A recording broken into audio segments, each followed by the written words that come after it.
Welcome, everyone, to the Wizard of Radical Self-Respect. My name's Jared Mello, and I'm the Shepherd of Black Sheep. Tonight, we have a couple different videos to go over. The first one's going to be with Dr. Gary Ricardo on TMZ. And there's an interesting theory.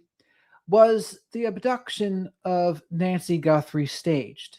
We're going to break that down and see what we think about that. Shadow and I, we have our thoughts about that. Shadow is my night owl here. He is the spirit animal and mascot of the channel. Also to note, as always, super chats, super stickers, and becoming a channel member or gifting channel memberships, great way to support the channel. I go live almost every night, a little bit after 10 p.m. Eastern, though those might be moving up, just so you know out there. Hello there, Miss Kim and Rammer. How are you? And I go over true crime, current events, and psychology. I also interview a lot of professionals on toxic relationships and narcissism, including Dr. Peter Salerno, Dr. George Simon, Dr. Z, Dr. Mark Eatonson, Dr. Denise, who else? Meredith Miller, for those of you who remember her, Dr. Koshiola, tons of people I've interviewed on the channel here. I got a bunch of people flowing in here. Living the Mac. What's shaking there, Mac? Teresa, Danielle, Tina, Dana, Julie R., Lawrence. All good, sir. We're going to live the dream over here, Shadow and I. We always have a grand old time, especially when there's a good flock of black sheep in the live chat. Yeah, how are the black sheep today? How is Black Sheep Nation? And by the way, I'll be getting my Shopify store at a point, and I might start putting stuff on Spotify as well. I don't see why not. Regina. Are you Reagan or Regina, by the way? Regina Ship 3598. Renate, welcome. Went back to my original channel name. Now I remember Living Mac and Cheese, also known as Mac. We recall. We are the youth of a nation, as POD would say, or Black Sheep Nation. Waiting on Julie Bug. Waiting on, what's the other Julie? There's actually 3 Julies, isn't there? Jules, Julie, and Julie Bug. I remember all. Oh, very sorry to hear that, Bethany. What happened? That doesn't sound too good. As you float on in here, please remember to like the video because likes are free. Spank the like button or leave your DNA of choice on the like button. Make sure you're subscribed to the channel. I'm not sure why YouTube seems to be taking subscribers from me recently. Shadow and I don't like that. And any way to support the channel, including the super chats, super stickers, and becoming a channel member or gifting memberships, help me to pay for Shadow the Night Owl's Hootie Snacks. And he's a very hungry owl. And he has a big appetite. Hello there, Zarina. How are you? Also, thank you very much for all the support I've been getting so far. It's been very awesome to have you all. Hello there, Rooster. How are things? Let's see.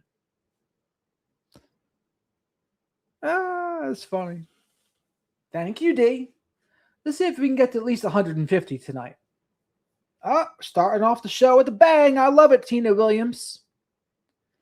$4.99 super chat. Thank you very much, Tina. Shadow and I appreciate that. You are rocking and rolling already, setting a great example, setting a great tone.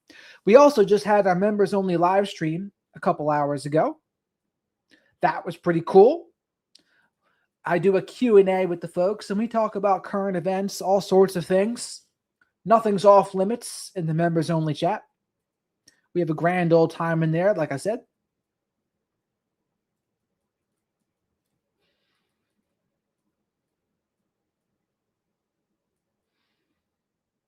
Thank you, Miss Kim. All right, so let's see what Dr. Gary has to say about this staged abduction thing. Let's see if we agree with them. For a very long while now, to a group of people, at least 2. There is someone behind the curtain who's more intelligent, more scheming, and then the individual who actually carries it out. Because one of the prime reasons for eliminating a person other than financial is that they know something, or that they've walked in on you doing something, or are aware of something, and you have to get rid of them. It's entirely possible that that happened elsewhere, and somebody staged blood in the front of the house, the door being open in the back, and so forth, to give the impression of an abduction, but she was actually killed somewhere else. Hey guys, it's Jackson. To give the impression of an abduction. I don't know if I agree with that, actually. I do agree that she very well likely could have been killed somewhere else, but the staged abduction thing, I don't know. Let's see if Jackson can ask some good questions here to see if he can help Gary get to the bottom of it. But let's see. Let's see what we think. High here with TMZ. Now, we are approaching the 3-month mark since Nancy Guthrie was initially abducted. And as many of you know that have been following this case extensively, TMZ was one of the first media outlets to receive the ransom notes and alleged demand letters from a variety of people claiming to be involved in this case. Now, aside from that, there have been many topics of discussion regarding how many people were involved, what actually happened at the crime scene, what evidence was left behind, and what the authorities are doing to actually profile the person that abducted Nancy Guthrie in the first place. So talking to me today is Dr. Gary Brucato, a clinical and forensic psychologist. Doctor, thank you so much for joining me today. Yes, sir. So something I want to get into is the dichotomy between what we see from the Nest doorbell video that Nancy Guthrie had at her front door, and drawing a contrast between the behavior of the person in that video and the actual ransom letter that we received. Now, I can't exactly get into what it says specifically, but it seems to us, at least, and to also the authorities, that the person writing this letter was most likely the person that abducted Nancy Guthrie, but also someone that is very astute, someone that knew what they were doing, and someone that had been planning this abduction for a very, very long time. But it seems like someone in that video who is walking up to the camera, they kind of don't know what they're doing, trying to cover that camera with their hand before turning around and grabbing those shrubs to cover the camera.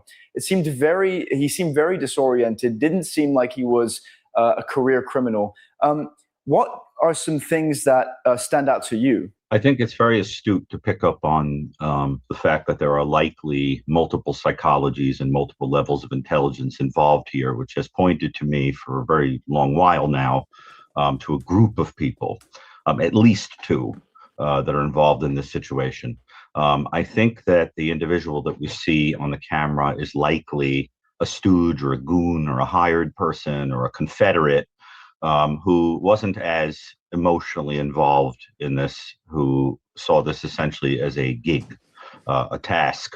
The lack of emotionality points not only to not particularly feeling invested in or caring about the victim, but can also point to a person who is way too cool under pressure when being about to commit, or having committed a horrendous offense, which can suggest a person with a kind of I mean, I do think it's certainly possible that the person was hired, but I think they're a little more than just a stooge. I think their actions at the crime scene mean to me they're not just some dumb hooligan. They might have been for hire, but I don't necessarily think it was some dumb hooligan.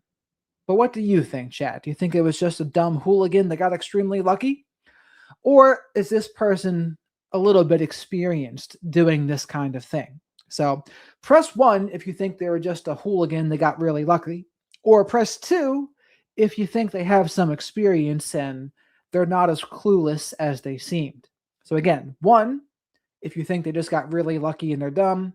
2, they actually have experience and they're smarter than they seem. Psychopathic character structure.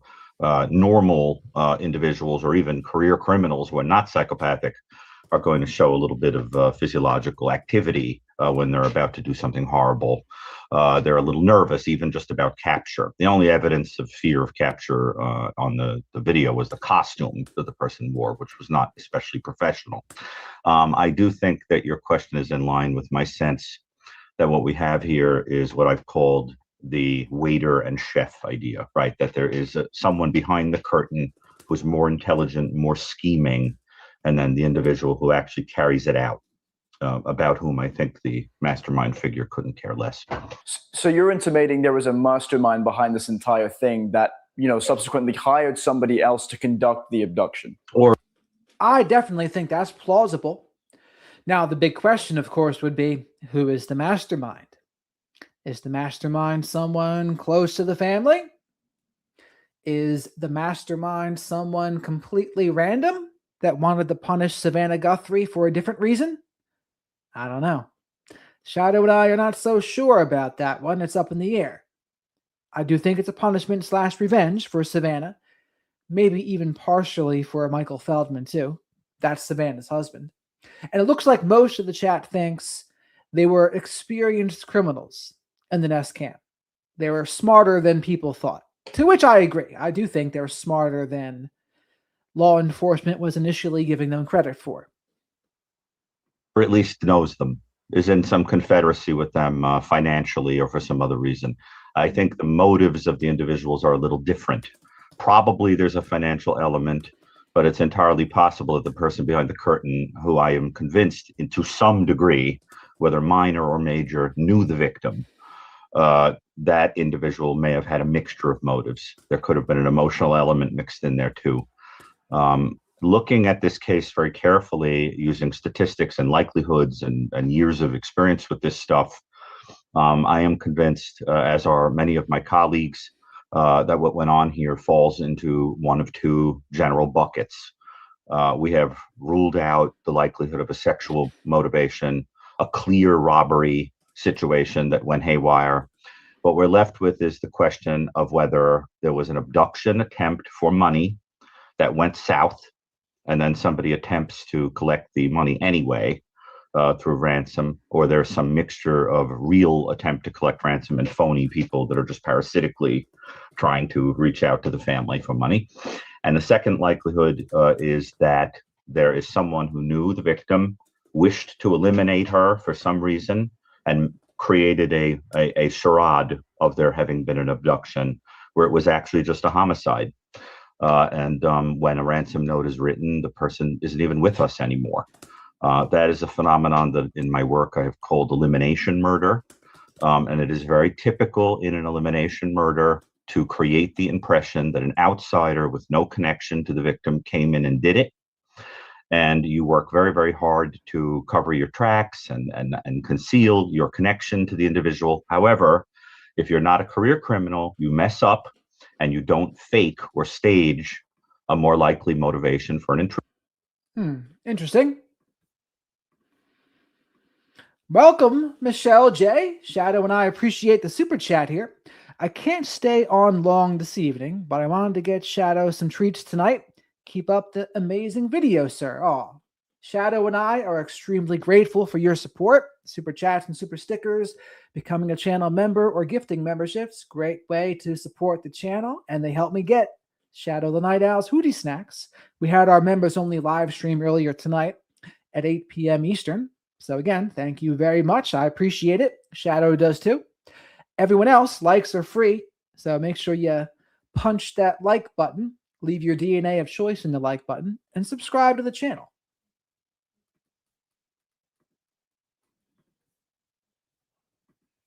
Intruder, like a sexual motivation or a robbery.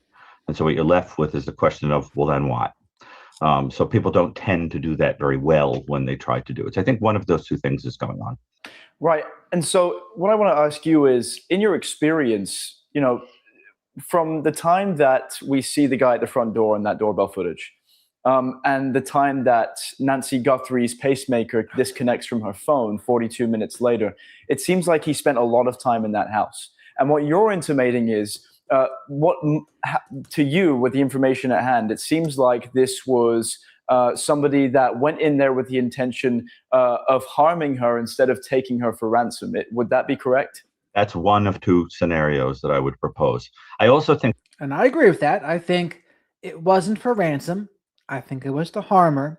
And like whenever someone says they were in the house for 41 minutes, I would always caution them, we don't know how long they were in there. It might have only been 10 minutes. But just because the Nest cam was disconnected at 1:47 and the pacemaker disconnected at 2:28 doesn't mean they were in there the entire time. I always have to stress that. Shadow always reminds me to stress that too. It's important to remember that technically speaking, it is entirely possible that she was not actually taken from there or killed there.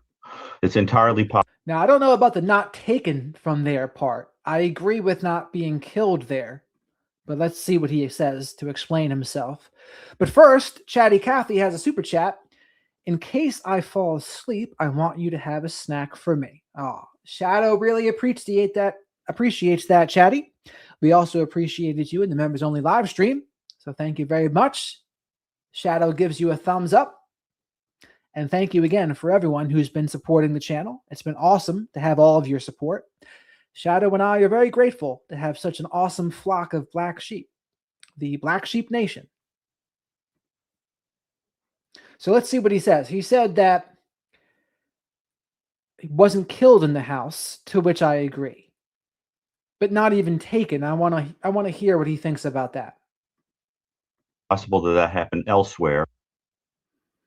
Would that be correct? That's one of two scenarios that I would propose. I also think it's important to remember that technically speaking, it is entirely possible that she was not actually taken from there or killed there. It's entirely possible that happened elsewhere and somebody staged blood in the front of the house, the door being open in the back and so forth to give the impression of an abduction. That I'm not so sure about. But before I get into that, Miss Kim, thank you for being a member for 2 months. And she says, Miss Kim is a great mod for the channel too. Shadow and I are very grateful for her help. Thank you for providing this platform, Jared. Well, it's Shadow and I's pleasure to do so. Now, but folks, here's the question for you all.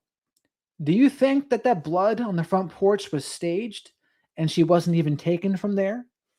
Do you think that's a thing? What do you think, chat? Press 1 if you think it was staged in a way and they staged the blood. Or press 2 if no, it is what it is. That did really happen there. So 1 if you think it was staged. 2 if you think, no, it did really happen there.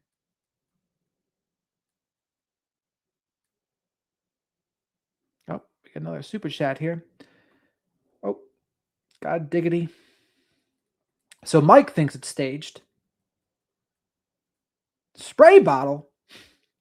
Miss Kim, thank you very much for the super chat. Support the channel, become a member. Yes, very well said, Miss Kim. Thank you from Shadow and I both. And again, becoming a channel member or gifting memberships gives you access to the members only live streams. The highest tier would actually give you a one-on-one conversation with me as well. And we'll see how that can go too, moving forward. But thank you very much, Miss Kim. You are great.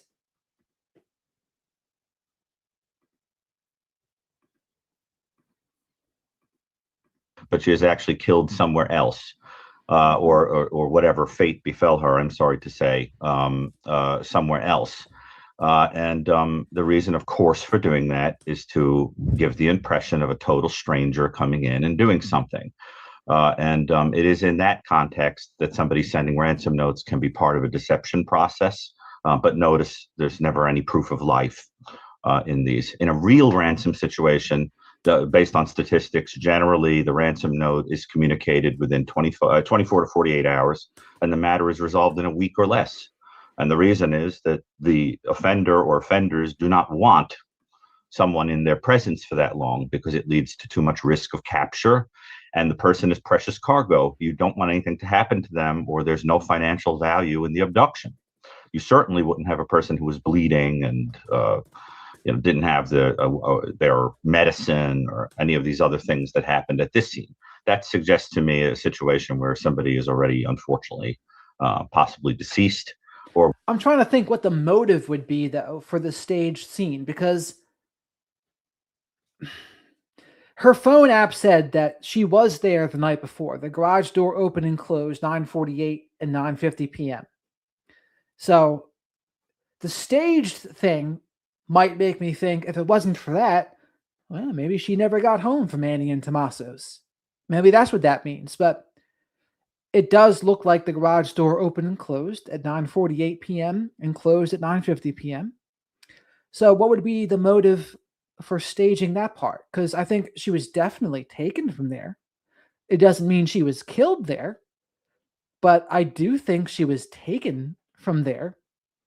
And if she wasn't, what does that mean?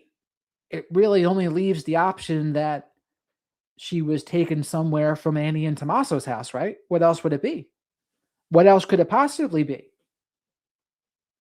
Was injured due to something that exploded in the scene that wasn't expected. So what I'm implying is that it is entirely possible that that 40 some odd minutes was spent when there wasn't even a victim there. If the scene actually happened the way that people think, and I am inclined to think that she was at that house, but if that happened, it is entirely possible that what you had there was somebody ransacking the place looking for some item that wasn't something they were trying to steal, but something incriminating, something that was necessary for financial reasons in a larger way. In other words, you could be looking for something. But you wouldn't spend that much time there. Now, why do I mention that? Because one of the prime reasons for eliminating a person other than financial is that they know something, or that they've walked in on you doing something, or are aware of something, and you have to get rid of them. And so in those situations, when you eliminate the victim, you go into their property and you take whatever it is that incriminates you. In other words, there are all kinds of things that could be going on when somebody is spending 40 some odd minutes in a house. But as I said, the two most likely situations: elimination, masquerading as an abduction, where there was some need to eliminate her for personal reasons, or an abduction that went south and you try to get the money anyway. So it seems like to me that you're obviously leveraging your extensive experience in the field and comparing cases that you've seen firsthand to this one. Is there a certain case that stands out to you that you can draw a parallel from? It depends on which of those two scenarios is true. If the scenario is an abduction attempt that went south, the most infamous case that would come to mind would be the abduction of the Lindbergh baby, where, to me, it's pretty clear that somebody went, up a ladder to abduct that child, and between being placed in the duffel bag and carried down, the child died, and the offender tried to collect ransom anyway. And in that case, I think what we see is a mixture of motives, where there's a financial motivation and also a desire for infamy, for connection to a prominent person, because forever you can't look up Charles Lindbergh with all of his achievements without reading about the person who took his child.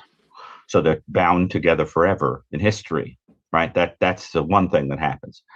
In the other case, when you're talking about what could be a staged abduction, there are many cases of what I've called elimination murder, where so a simple example that comes to mind is the Susan Smith case, where a woman had two children who were an impediment to a romance.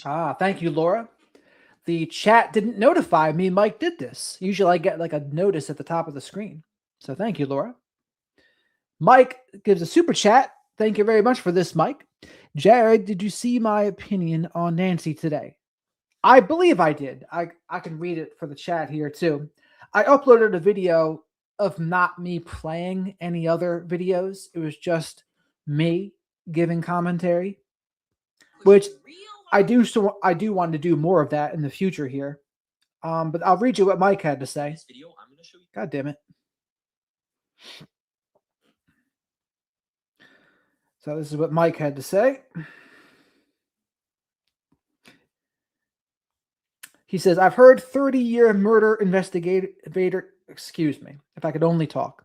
I've heard 30-year murder investigators say they would have taken the security door off its hinges to be analyzed and obviously take the doormat.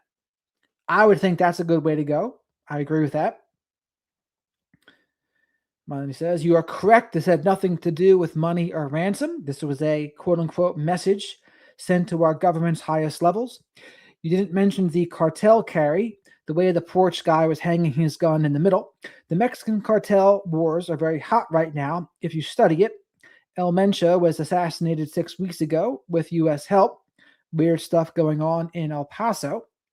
And we are trying to stop the flow of drugs and human trafficking across the Mexican border and putting pressure on the Mexican government to help stop it. But they are in on it, as well as Nanos. Interesting theory. The perps had Nancy and were across the border within 2 hours, never to be seen again. I definitely think it's possible they went to Mexico. I do. I think that would be the first place I would go because no one knew who Nancy Guthrie was there. But lots of people knew the second it went all over the news and social media in America. So that's what I would do. Kind of odd Maureen O'Connell has gone silent the last several weeks. I think she's taking care of a family member. Is she taking care of her mother or someone else? And she says, Jared, are you sure about Nancy's pacemaker spiking? I did look that up, and it did say there was a spike because I had first heard that on Monk's Intrigue channel. I wasn't sure before that, but I checked it, and they did say there was a spike. But that's all they know. Anything outside the spike, they don't know about. So that's what Mike had to say. What are your thoughts on what Mike had to say? And thank you again, Mike. Shadow and I appreciate it.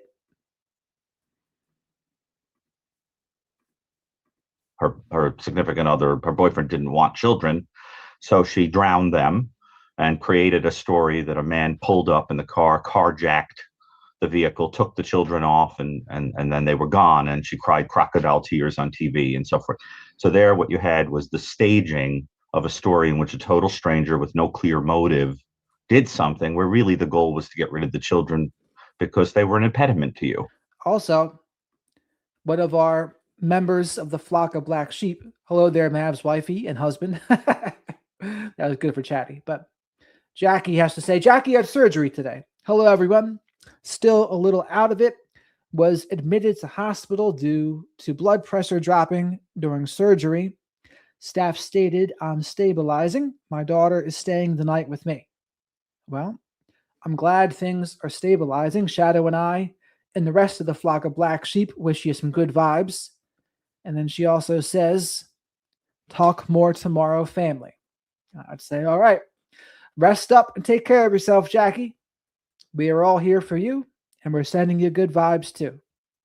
So I thank you for checking in with us because people were asking about you. And Philly Special and others were asking about you too.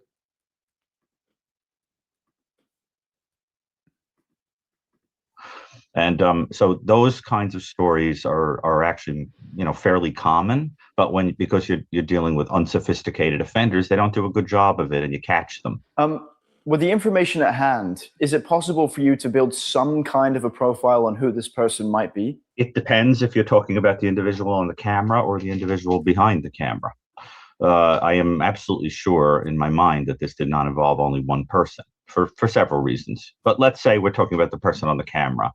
The person on the camera appears to me to have some features of being, as I said, too cool under pressure. I don't believe this is this person's first rodeo with at least petty crime. And I do think that individual has likely had some contact previously with law enforcement because they're clearly callous and detached under that kind of pressure. And people don't develop those kinds of features overnight. You'd expect an individual to have traits like that going back all the way probably to childhood. So you can expect a person who likely has had some connection in some way, previous arrest, at least on the radar of law enforcement. And I do think here's what I think about it. Anyone who's willing to do this kind of crime probably has impaired empathy. And when you have impaired empathy, it's going to mute some of your normal emotional responses, I would say. A lot of times they can have less fear, especially if they're a psychopath. I don't know if they were a psychopath, but my thoughts on the matter are, if you agree to do this, you have impaired empathy.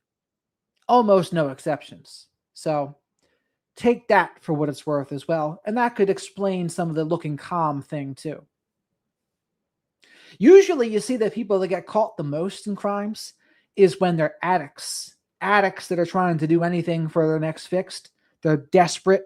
Maybe they're in withdrawal and they do dumb things because they're desperate to get their next hit. they're local because of the comfort level that we see there. And I do think in some way they had some knowledge of the victim.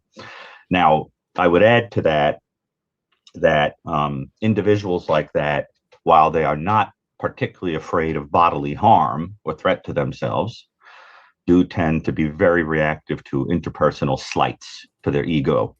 And what you tend to see with people like that is that people in a geographic area remember them They remember run-ins with them, bumping into them, an argument in a grocery store, whatever, because their reaction is too extreme. They don't forget about it. They become too angry about it because of the wound to the ego in that narcissistic core these people can tend to have. So I would look for somebody with some at least petty background in crime, who would be local, who would be known to people as standing out, as having a kind of a temper and a grudge, and committing those kinds of not committing, but engaging in kind of explosive rage when slighted. And I would also think that that individual has had some interaction with the Engaging in explosive rage when slighted is what? Hypersensitivity to criticism and perceived criticism, and then they'll have a disproportionate reaction. Sounds a lot like narcissistic people, like you said. underworld of the area, whether it's drugs, sex workers, things like that. Those are the kinds of people you would talk to. Now, you would show the image and you would say, look, I know that if you thought of someone you knew very well and you imagined them in a mask, you would still recognize them. If you wore a mask right now, I'd still recognize you, and I know you for only a few minutes. So chances are that person with that distinctive gait and so forth with a mask on would still be recognized as somebody that had seen him in day-to-day life. And I think what you would do is you would show that to people that are sort of in those areas of society that would likely interact with this kind of person. The person behind the scenes would be a scheming, reptilian kind of Machiavellian. The person behind the scenes is scheming, Machiavellian, maybe a psychopath. That's what I would say. Someone with antisocial personality disorder. The person who orchestrated this almost certainly has something like that, or they wouldn't be doing it. That's the bottom line, right? Can you imagine a circumstance where the person that orchestrated this doesn't have antisocial personality disorder or is Machiavellian? I can't. I mean, who else would do it? But also, please remember to like the video because likes are free. Spank that like button. Leave your DNA of choice on the like button. Throw Shadow a like vest the way Brian Hooker should have sent one to Lynette Hooker, but did not. And make sure you're subscribed to the channel too while you're here. Also, starting tomorrow, I'll have 10 more free memberships to give away for the month. So I'll do that based on if we can hit certain targets. Hopefully tonight we get to 200 likes. That's what I'm thinking and hoping, but we shall see. And say hello to the flock of black sheep in the live chat, will you? Great group of folks here. a person leading a double life, intelligent, cunning, would look almost like a pro-social figure to the victim if there was some connection between them, whether it was minor or major, would almost come across as caring about her, but in fact would have no interest in her whatsoever beyond what he could get out of her. And I think what you probably had was a conjunction, a nexus between these kinds of characters to engage in a elimination or an abduction. So that's really something you said was really interesting to me. You said there were a variety of reasons that you believe multiple people were involved. Now, one of those reasons, obviously, is the state of the crime scene. Another one is the dichotomy, like I mentioned, between the ransom note and the person that we see on camera. Are there any other reasons you believe that you haven't already stated that two people are involved? I just think that there's too much of a distinction in the whiffs of emotive intelligence, personality, and psychology that we pick up from the case. And this is in contradiction to Jim Clemente, the FBI profiler we were listening to the other day. The very same FBI profiler Jackson here was interviewing as well. But he says there's no evidence of more than one person. And while that might be true, that there's no actual evidence, I agree with Gary here. I agree with Dr. Gary that I do think it was more than one person. I think it was at least two. That suggests to me more than one person. I just don't think that the person on the camera had any investment whatsoever beyond this being a task. And I just think that if that was the case, you would do this in a very expeditious, neat, well-planned way. When you start to see things that are unnecessary or that go haywire or so forth, you start thinking. And that might be true. He thinks that the person on the Nest Cam had no connection to Nancy Guthrie other than it being a task that he was perhaps hired to do. What do you think about that, Chad? Do you agree with that? Do you think that the person on the Nest Cam had no connection to Nancy Guthrie at all? It was just a task to them? I think it could be. I think that could be true. But what do you think? Press 1 if you think they had no connection to Nancy Guthrie and it was just a task. Or 2, if no, that person was connected to Nancy Guthrie in some way. And it also helped them maybe to get inside the house. So press 1 if you think it was just a task, no connection. 2, no, that person was connected to Nancy Guthrie. Emotion. There's some emotion that played in here.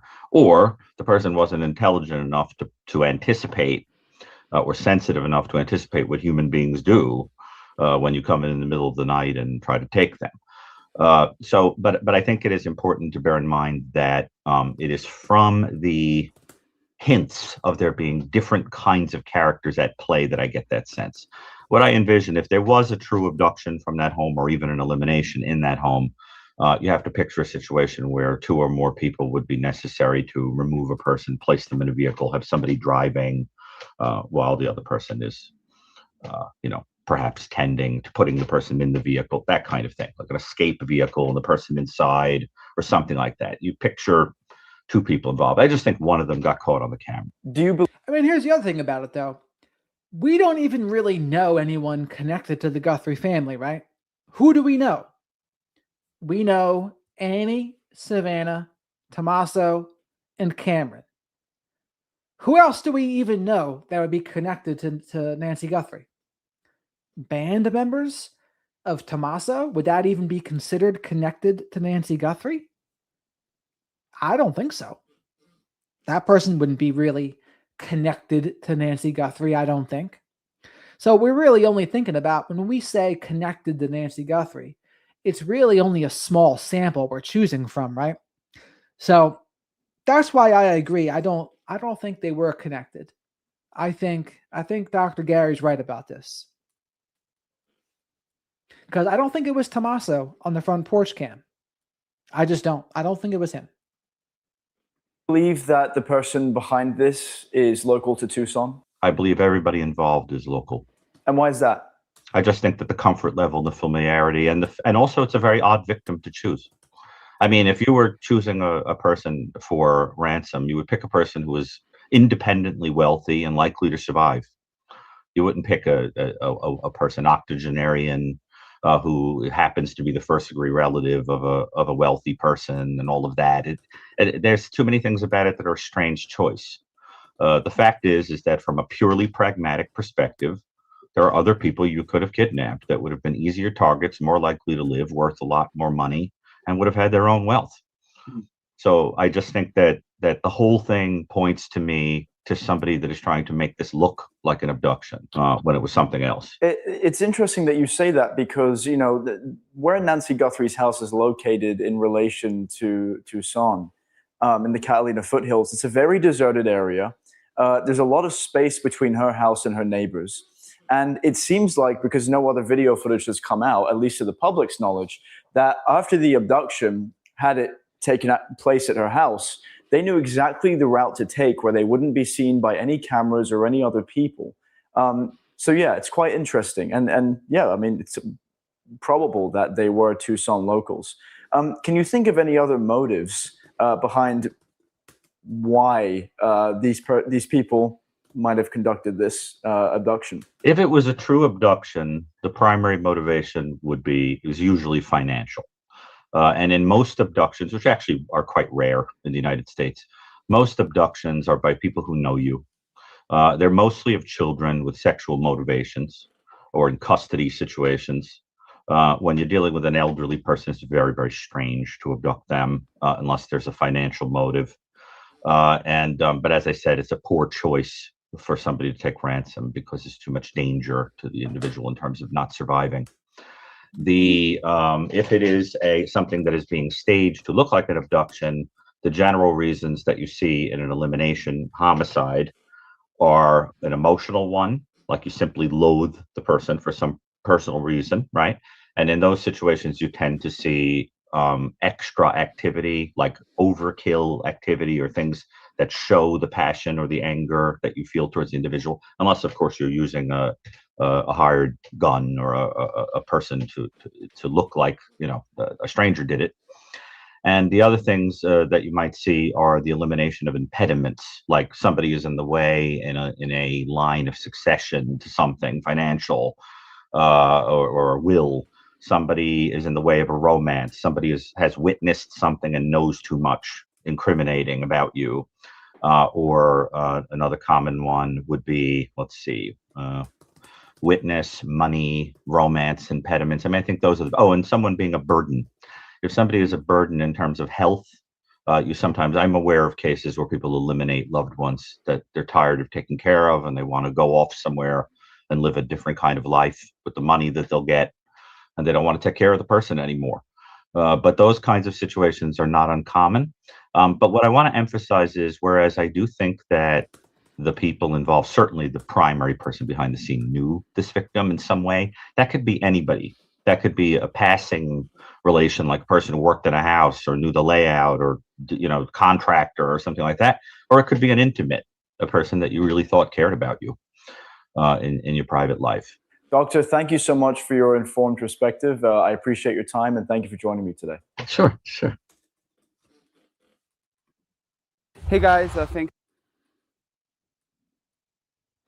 Yeah, this might be the video we're supposed to be watching next anyway. The Lords of Random, did they do it for me? Let's make sure.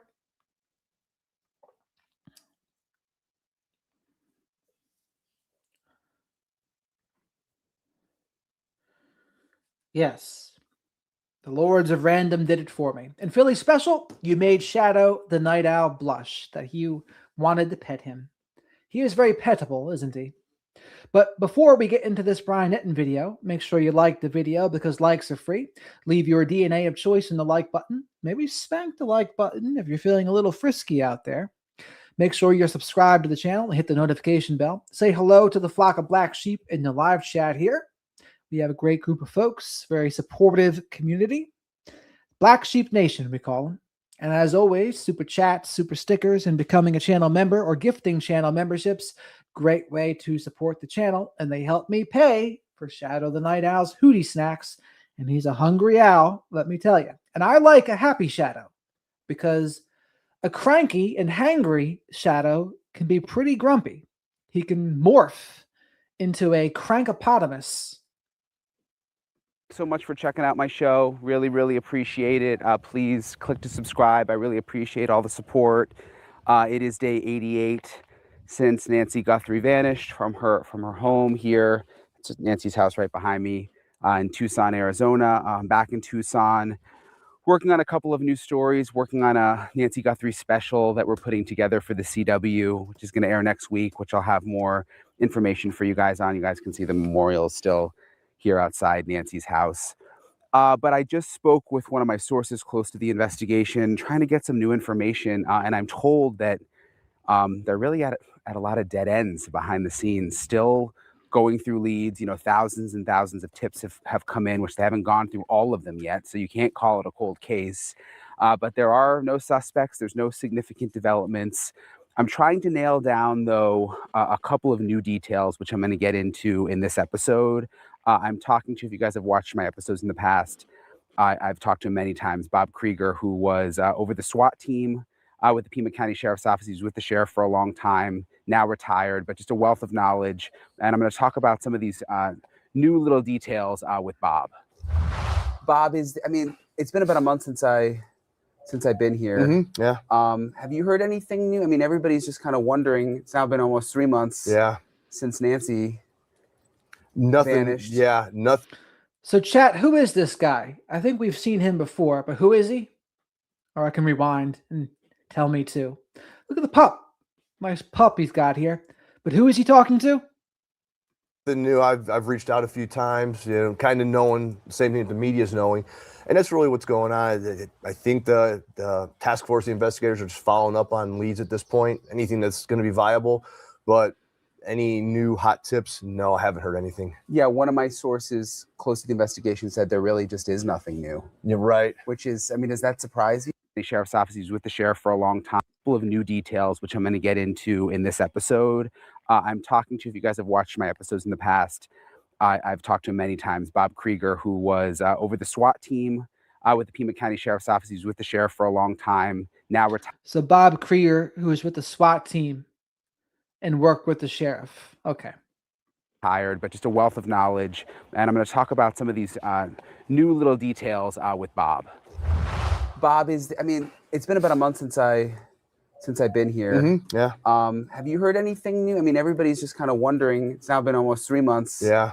Since Nancy Nothing. vanished. Yeah. Nothing new. I've reached out a few times, kind of knowing, same thing that the media's knowing. And that's really what's going on. I think the task force, the investigators are just following up on leads at this point, anything that's going to be viable.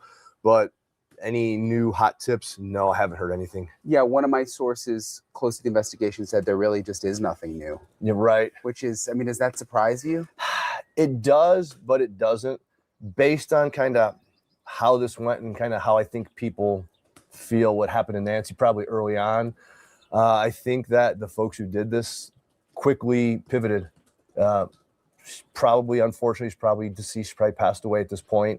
And once that happened, I think it changed their plans. And, calling them good, bad guys, they just went silent on it and started focusing on something else. And I think that's where we are right now. What will it take to break it open? Someone either finding Nancy or one of the suspects talking to someone, and that person probably passing that information on, whether it be to a loved one, someone who has a conscience. It's one of those things. The physical evidence, it still takes time. DNA takes time. All of those things take time. So there's still some hope for that. But truly, it'll probably be one of those two things. Suspect saying something to the wrong person, that making its way back to the task force, or someone finding Nancy's body.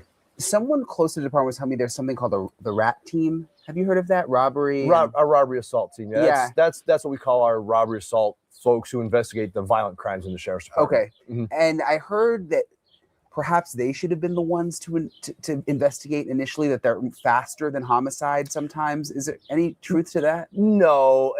And I know that people have talked about this, and I don't know if it's been talked about officially, but our homicide unit handles our missing person cases. They always have in the past. So to think this would have been a robbery assault case early on, no, I wouldn't have expected that from any of them. You wouldn't have expected them to be called in? No. Now they might have. I'm sure that there were robbery assault team folks there helping out just because of the manpower they had thrown at the case. But the primary investigators, once they determined it wasn't a missing person or a walk away where search and rescue would have handled it, then it's always going to go. A missing person cases in the sheriff's department always goes to the homicide unit. Since I last talked to you, I've been interviewing all these retired FBI profilers. There's this behavioral analysis unit where they try to figure out who a suspect is. And I'm kind of curious what you think about some of their theories, since you're local. You have an idea of the actual area. Yeah. Most of them have seemed to agree that they think it's someone just statistically who knew Nancy, not necessarily like a family member or a friend, but someone who had some kind of contact with her, whether it be like a contractor or just anybody, but not a total stranger. What do you think about that? They're the experts at that, and I would not disagree with that, especially if multiple profilers have pushed that out. I've always thought it was someone who was focused on her for whatever reason, whether it was they knew her, knew of Savannah, one of those things, but that wouldn't surprise me at all. Do you think, and this is another thing they brought up, that it could not even be a ransom, that could have all just been sort of a cover-up? I think so. Do you think that? I do, because when you talk about a single Bitcoin, a half of a Bitcoin, that's not normal for someone who's they're going to ask for $10 million. That's kind of just how I think that would work. And I think that something happened early on with Nancy, and that was a part of their pivot. Let's throw that out there to try and get these folks off our scent, our trail, or whatever it might be, and just move on from there. What's the latest with the sheriff situation? Because I know the Board of Commissioners basically demanded he answer these questions. He responded and answered.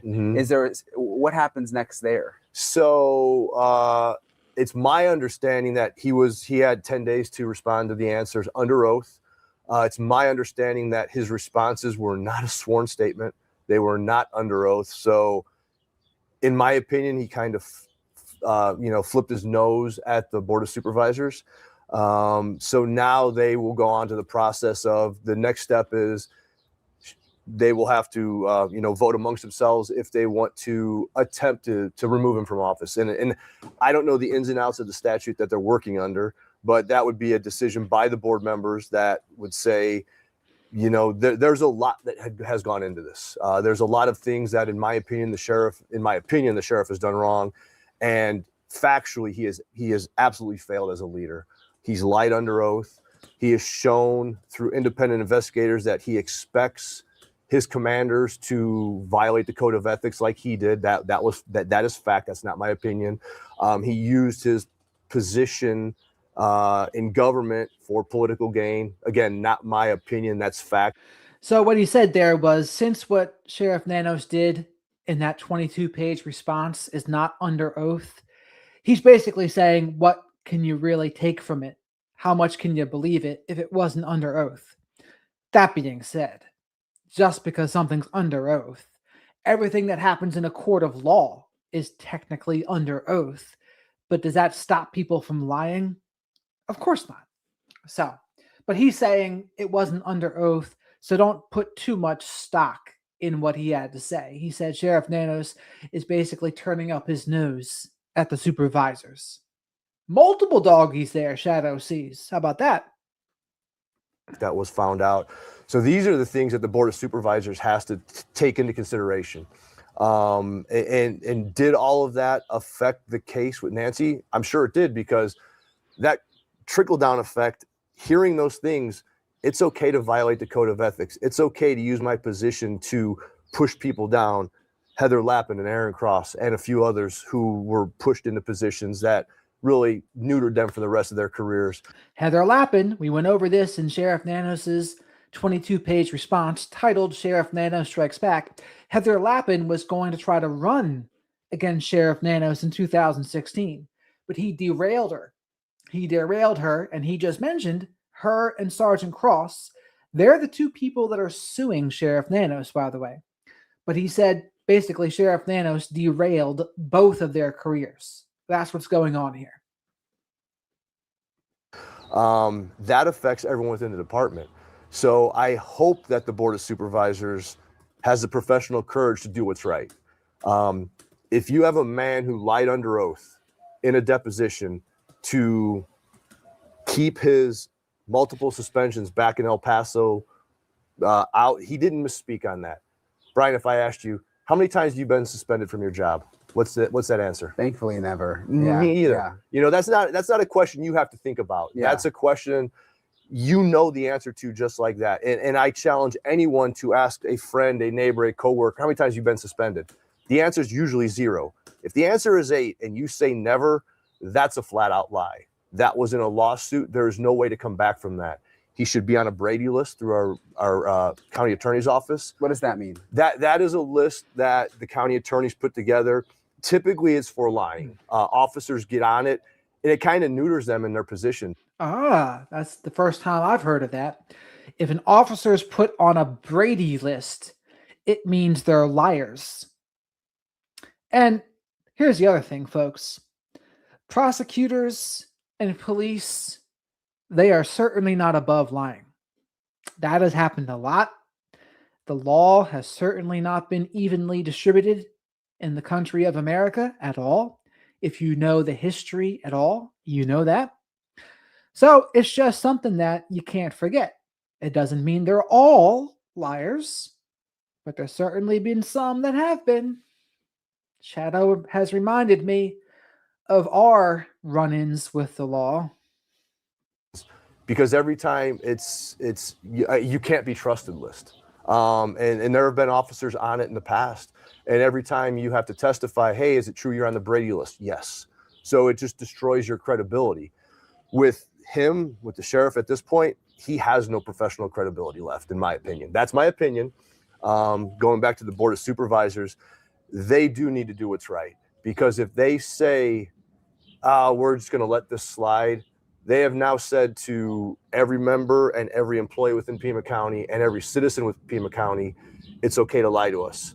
It's okay to violate the code of ethics. There are no consequences.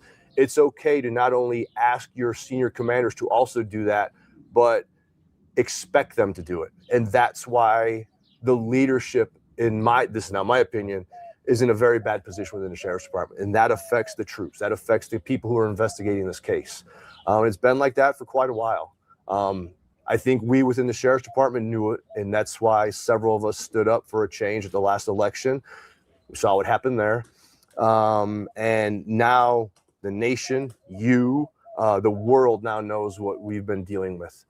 And going back a roundabout way to that Board of Supervisors question. Hark! Shadow hears one of his cousins in the background hooting. Do you all hear that? Shadow brought it to my attention. Ready? Listen to this.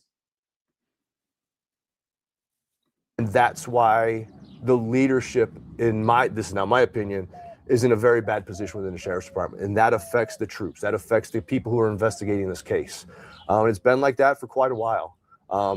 I think we within the sheriff's department knew it. And that's why several of us stood up for a change at the last election. We saw what happened there. And now the nation, the world now knows what we've been dealing with. And going back a roundabout way to that Board of Supervisors question, they have to do what's right. It's not even about politics at this point. You can't let that man stay in power. If you do, you have justified everything he's done, to include factually lying under oath, violating the code of ethics, using his position to influence the last election. So, I'm passionate about that. I know that the county can do better, that the sheriff's department can do better. And I know that the sheriff's department can be saved at some point, because it was an awesome agency for my first 22, 23 years. We loved it. I know you've talked to Aaron Cross, and he feels the same way. That's why he's as passionate about it. And he is the lone voice left in the agency because, really what more can they do to him? And he's going to continue that battle. But can the Board of Supervisors really, because the sheriff is elected, Mm-hmm. Is there anything, and I think it was like if he didn't respond to the questions, there was something they could do, right? But now that he's responded, is there, but he can't just throw him out, can they can, because he was required to respond in a sworn statement and under oath. And again, it's my understanding that he did neither of those. So that would be a violation of the statute that they're working under. So if he violated that statute, they then would have the ability to remove him from office. Again, my understanding from what I've been told. And what about the recall? I know it's still going. I believe it's going to like early July. Are you involved in that? Like, do you collect signatures? I've collected some, and I've advocated for people to collect some and pushed it out there. If you were a Pima County resident who could vote, I've got the form right inside the house. We could sign it right now. But that being said, I think that's a tall task. I know Daniel Gutierrez is pushing it very hard on social media. I know I was out at the fair for a Chevelle concert a couple of nights ago. They were out at the fair collecting signatures. Again, to get over 122,000, so you want to get 125, 130,000. That's a tall task. Is it possible? Yes, because I know there's been recalls in Pima County in the past, but it's been a while. So, that's a numbers game, and I have no idea how it's going. Anecdotally, I know that folks within the department have been excited about the number that they've gotten at little league events, at homeowners association meetings and things like that. But you're talking 100, 200 here, and that's a minuscule number when it comes to 120,000 or so. A lot of people ask me, like even back home, like, oh, what's the deal with the sheriff? Like they hear stories about it. Yeah. And they're like, do you think, and they're mostly interested because of the Nancy Guthrie. Right. And I always say, I don't have any reason to believe that he doesn't care about the case. No, I would agree with want it to be solved. You know what I mean? Mm-hmm. I don't. Yeah, I think his intentions aren't bad in that way. I agree with that. If I know anything else, the man is very emotional and passionate about things to a fault on a lot of situations. But yeah, I would agree. I don't think there's any reason the sheriff's department, the investigators, they're not trying to do anything to keep this from getting solved. And if that were the case, that would be criminal. Yeah. And I would find someone to go arrest him. Do you think that if he Do you think this could have been solved if it wasn't for him? No, Yeah. I don't. That's one thing. He's got a lot of blame on his shoulders for a lot of other things. Yeah. I don't put where they are in the investigation on his back. He brought light to himself in the department by a lot of things that he did and that he said. And I would suspect that there were some hurdles that the investigators had to overcome, just knowing how our department, their department now has, the top will sometimes get too involved. And that might have put some restraints on the investigators. But big picture, no, I don't think him or any other of the command staff really affected where we are in the investigation. Do you think where they are in the investigation is affecting morale? Because I mean, people around the country are like, "Oh, that sheriff's Yeah. man, they messed it up." You know what I mean? Like, Right. I do. The morale was in the tank before this happened. Now it's just nationally known where. So here's some dog psychology. This dog seems very comfortable with Brian Etten, which means to me, like Brian Etten has a good energy. You can trust a lot of what dogs would think about someone a lot of times. I won't say it's a black and white rule, but a lot of times dogs are going to pick up on people's vibe. And I think it was Abraham Lincoln that said, if a human doesn't like someone, I just think whatever. But if a dog doesn't like someone, I really take that to heart, and that person should reflect on why that is.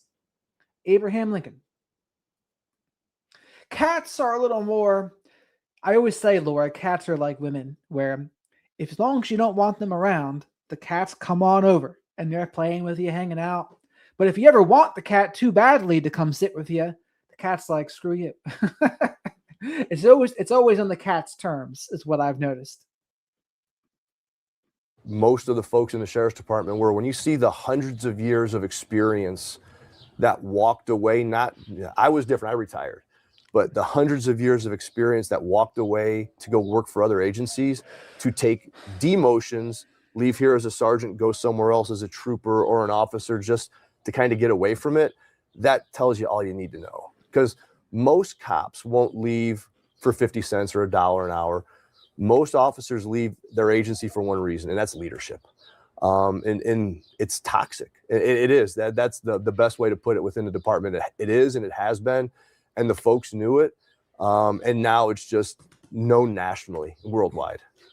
With the no confidence vote, like 100% no confidence, I just always think back to, like, if where I work, everybody voted no confidence in our boss. Is he okay? You okay, John? We're sneezing a little. My dog is a little bit. If everybody voted no confidence, it would be kind of awkward at work. Like, oh, absolutely. You have to like talk to your boss and everything, and him knowing that you all vote. Is it like that? I'm sure it is. Yeah. This is not the first time that there's been a no confidence vote for the sheriff. Now, in the past, it was leading up to elections, and everyone now knows, especially with that independent case that came out, what the leadership is like. And you know, their leadership, by, call it bullying, call it you'll do what I want or your career will go nowhere. When people see that, how could you want to go to work? You know, when you know that you are either limited in your career if you have a free thought, and if you don't, and support's not the right word, because we should all be fighting the same battle. They should all be fighting the same battle for the right and wrong of society, for the good, for law and order. But when you know that you absolutely are limited if you don't fall into line, that's the term that they use. Just fall into line and you'll be fine. You'll get promoted then. When falling into line has to do with compromising your integrity and your morals, the big picture wins out. And I think that's why a lot of those folks left the department. I don't know if you saw that Fox Digital actually got these Mike Ruiz. I don't know if you know Mike Ruiz. He's one of the reporters. Yeah, he's a good guy. Yeah. He is. I've done it. And what I'm saying about cats is it's on their terms. Like, I've known a lot of people that they would want the cats to come hang out with them, but if they want it too badly, then the cat just doesn't seem interested. But then that very same person, they're not interested in hanging with the cat, and the cat will come right up to them. So it's just something I've noticed with some cats, not all. a thing with them. We're Okay. planning on doing something next week. Okay, great. So he got these emails. Did you see them about the reality show? Like he got like 300 emails. I did read about them where it Back talked and about forth. the back and forth Yeah. and the changing of supervisors and That's things right. like that. And that was probably the most interesting thing that they actually said to one of the reality show producers, like, oh, we've had some changing. And it goes, with stuff you've already been telling us for a while, that the top homicide people, cold case, the experienced people were moved out. Right. But it's kind of interesting that that's now in these emails from even before the Nancy Guthrie. Exactly. And again, it just goes to kind of the narrative that this isn't new. Most of the folks within the sheriff's department and quite honestly locally knew this was going on. If you look at the numbers of the last election, for Heather Lappin to only lose by 481 votes, and it should have been 30 or 40,000. So there was a big shift of what's going on, a big shift of voters even in the last election. And now I've heard, again, anecdotally, Supervisor Hines has talked about it. People are like, wow, I just didn't know. And I will never blame the voters because a lot of people just vote their party lines. That's just how it is. And that's something I've said before, right? I said that's exactly right. People will just vote their party lines, and I think they'll say, "Oh, Sheriff Nanos is a Democrat. I'm going to vote for him no matter what." And that is as deep as some people think about it.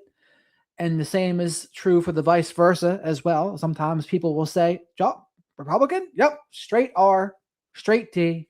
I know this because I used to be a political poller in Pennsylvania. And there's a fair amount of people that say that. The Democrat version is vote blue no matter who. And the Republican version is just basically the opposite of that, straight R. You don't have the time, you don't have the effort to really get involved in each individual election. But I think when it comes to sheriff, because it is law enforcement, that affects everybody. And unfortunately, the morale, the things that are going on now that are very visible to be going on now have been going on for the last 6 years.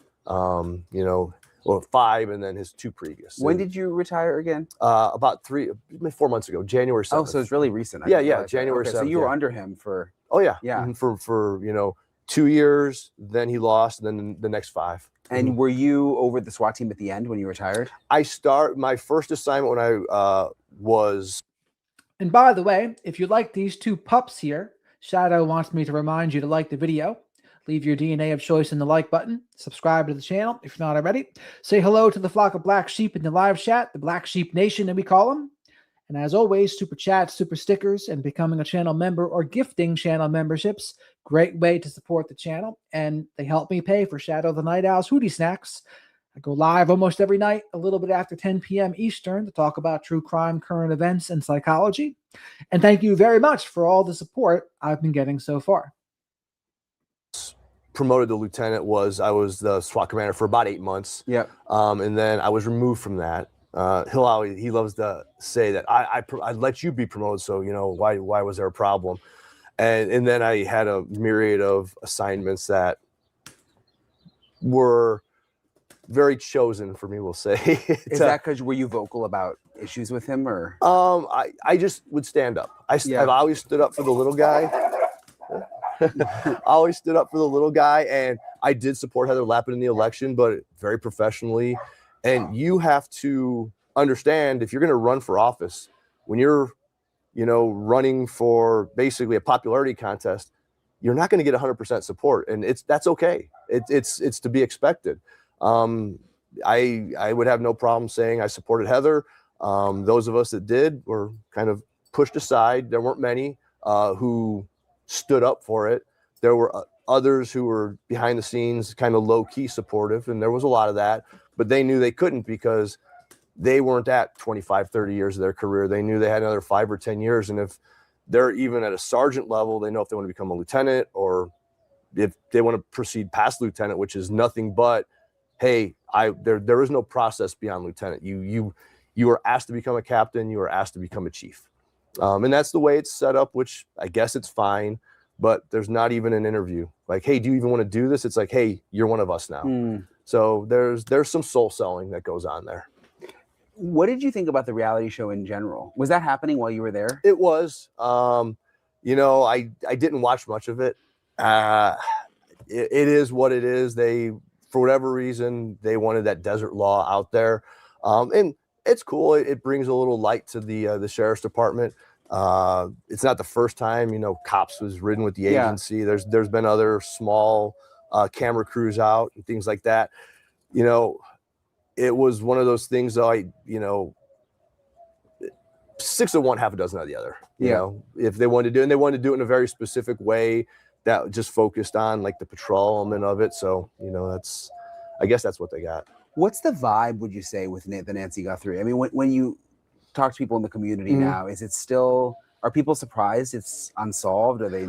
I think they are. I've had a lot of questions. Why, I had some emails yesterday, it's 90 days. Why isn't it solved yet? And people a lot of times live in a vacuum, and they don't know that these cases, you see it all the time with cold cases, they go on sometimes 5, 10, 15, 20, 30, 40 years, and some are never solved. So it's not uncommon. This one is a little more unique. It's just so much more high profile than, you go back to the Lindbergh baby. I imagine back in the 20s and 30s when that happened, there was no internet, but it was very high profile. Yeah. So someone of that stature is in the nation, the worldwide eye. Folks are a little more expect it to be solved quicker. There's not a magic pill though. There's not just something that says, hey, let's solve it today. And that's just how it goes. The guys and gals who are investigating can only do so much.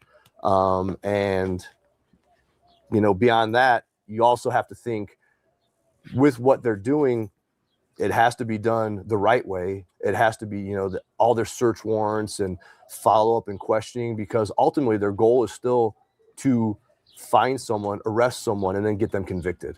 So you're always thinking about that as you're doing your investigation, whether it's now or whether it's in 5 or 10 years from now. We need to do this the right way so we can get that for the victim, for the victim's family, get that closure that they want.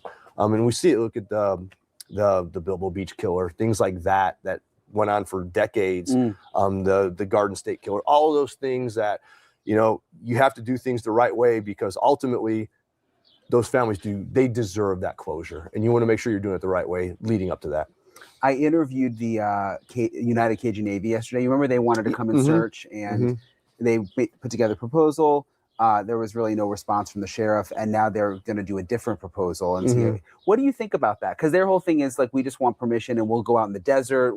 And he actually told me yesterday, most of their cases, they end up finding things unrelated to the case that they're looking for, but it's something important for another case. Yeah. I mean, do you think the sheriff, they should engage with them? It can't hurt. Now, I don't know the ins and outs of them, exactly how they work, but the more eyes out there, someone had asked me recently about, okay, when do we start a grid search of the desert? You don't. That is literally impossible. It would take thousands. All right. Well, that's in contradiction to things that even Maureen O'Connell has said. She said, why don't we do a grid search? Well, this guy's saying no. Actually, a grid search would be impossible. So that goes, and maybe that's part of the reason why they haven't let the Cajun Navy come around too. But let's see why he says a grid search is impossible. This is news to Shadow, by the way. Shadow didn't know this. Of people, thousands of years to just search the desert. Actually, before we get into the answer, user, thank you very much for the super chat. Late night hootie snack for Shadow. You see that, Shadow? Shadow says thank you very much, user. He was getting a little hungry there for a minute, but you satisfied his hunger. Thank you very much there, user. Appreciate the support. Everyone else, likes are free. So is subscribing. Make sure you get those reps on that like button. But let's see what he says about why the grid search is just not going to happen. To do like a 10 by 10 block, that's going to take minutes, so just to get them out there, and if they want to put together a protocol for, how they're going to do it, where they're going to search, have at it, man. The more eyes, the more people looking into it, it keeps it at the forefront. And like you said, they're going to find something. I guarantee if they go out in the desert, they're going to find a body or 2 or 3 or 10. It's just the nature of the desert. And so, wow. So you'll go out in the desert and you'll find a body, 2 or 3 or 10. Maybe you'll solve some other cold cases, right? Why not? Interesting. So it's going to either solve another case, it's going to get closure for a family in Mexico or Guatemala who lost a loved one coming across the border and they've been out there for who knows how long, but it's going to help somebody. So why wouldn't you embrace that? Why do you think that is? Why do you think they haven't at least had like a meeting with them? Probably ego. It all goes back to, I think the same reason, I don't think the same reason why the FBI was pushed off early on. Hey, we're the sheriff's department. We can do this ourselves. We don't need anybody's help. If you see the way that the sheriff leads, he has very poor relationships with most local law enforcement agencies, horrible relationships with the feds. He's not active in the Arizona Sheriff's Association, which is all the sheriffs. Those are the things that, you create those relationships. So when you need help, you reach out to him, man. Hey, I need bodies. I need information. And he has compartmentalized the sheriff's department so much that it's to the point of inbreeding now. Even training, it's tough to get out of the agency for, we can do this ourselves. We can do this in-house. And that's just not how agencies organically grow. And it really is, if you guys it's very compartmentalized. And I do think it goes down just flat out. This is my county. This is my people. I don't need help. And I think that's why we are where we are. Anything else you think is important with where we're at with Guthrie? Patience for the media, for the public. I'll keep saying it might be years, and it's unfortunate, but trusting the process, trusting that the folks on the ground are doing a great job, and they are. They're working their butts off. They're trying to do what they can do to follow up on leads and use those resources. You didn't want to use the FBI lab. You didn't want to use the FBI investigators. Ultimately, you did. And you see it happens. It's happened several times in this case. I won't do this. 2-3 weeks later, maybe that was a good idea. Yeah, it was probably a good idea. They sent the hair to the FBI. Yeah, it was probably a good idea the first time. And you can't. There's only one thing that matters. It's finding Nancy and getting justice for the family. It doesn't matter who gets that. Whether it's the Cajun Navy, the FBI, ATF, an alien crashing and finding her. It doesn't matter. However we get there, however they get there, that's what's most important. So. Thank you, Bob. Good to see you. Nice to meet the dogs. Yeah, exactly. And also, I couldn't leave without showing them the tortoise. There you go. Yeah. All kinds of craziness out here in the desert. Yeah. So this has nothing to do with why I came to your house, but show me. You actually have. Is it a tortoise? It's a desert tortoise. Yeah, it's a Sonoran desert tortoise. That's Maverick. He's the second one I've got. He's probably about 25 years old. So you've had another one before? Yeah. One that The dog gets along with the tortoise. just kind of wandered into our house, at our old house, about 15 years ago. We had him for about 10 years before he passed away, and the vet thinks he was pushing 90 probably when he passed away. And so where did you get him? So a friend of mine at work, Ed, another sergeant that works for the sheriff's department, had a couple of them, and he's had Maverick since he was a baby. And when Roscoe died, Ed, his office was right across from mine, and knew what I was talking. He knew that Roscoe was kind of famous, and we loved him. And so he told me that he had one ready for adoption when I was ready. So about 6 or 7 months after that, I was like, you know what, I'm ready to have another one, because they're actually very low maintenance pets. I was gonna say, are they easy? Very, very easy. They brumate in the wintertime. They're strictly herbivores. So Can we go around and look at them? Yeah. And so he offered them up, and because he had several, and two of the males weren't getting along, so he offered Maverick to me, and we adopted him, and he moved in, and he took like a tortoise to the desert when he moved in. So yeah, he's just probably cruising back to his burrow now, his habitat that we got on the side of the house. Does he just go there at night, or? Yeah, sometimes at night he'll sleep out, depending on the weather. They're very in tune with the weather. Like this year, he came out earlier because we got so much warmer, so much earlier in the season.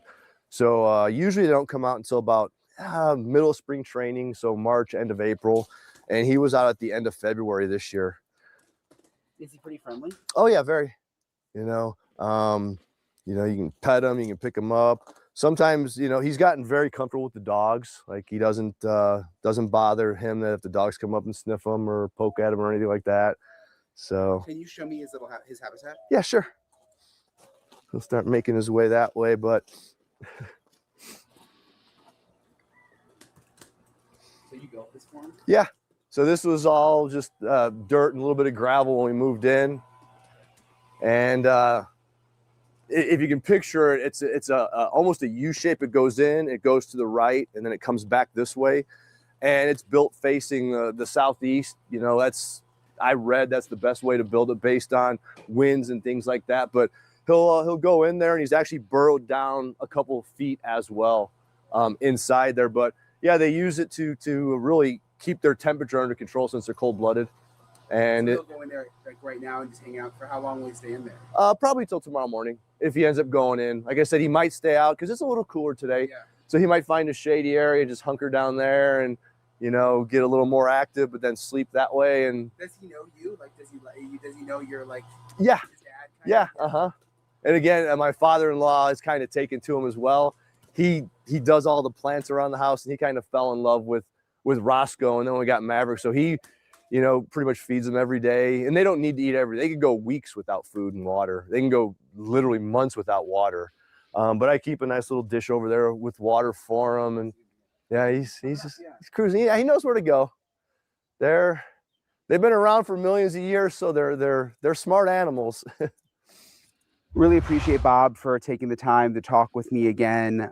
Again, he's always really informative just because of his experience with the Pima County Sheriff's Office, but also his knowledge of the area. Appreciate you guys for watching and following along. I know it's been almost 3 months now since Nancy went missing from her house here. All right. So make sure you support Said was really interesting. Brian Etten's work here. Now we're going to go to the last video. Monk's Intrigue. See what he has to say for himself.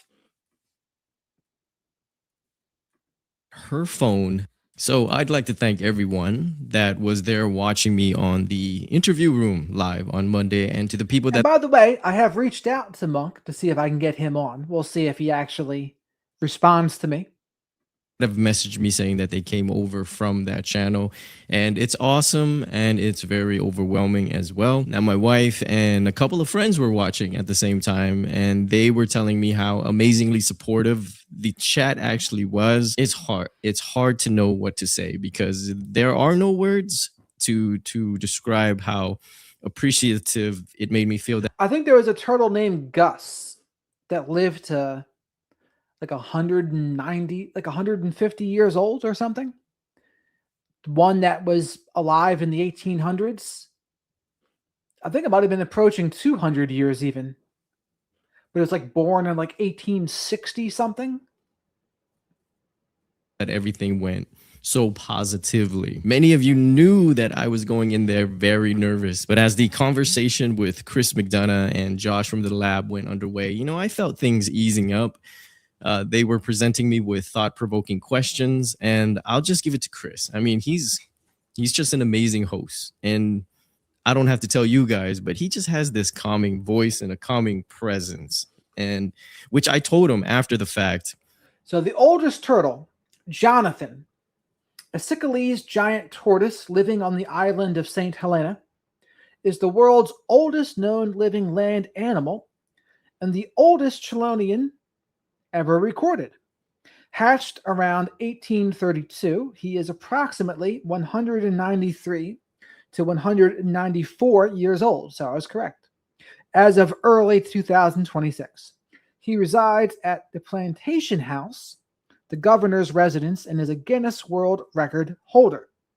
Jonathan, 194 years old.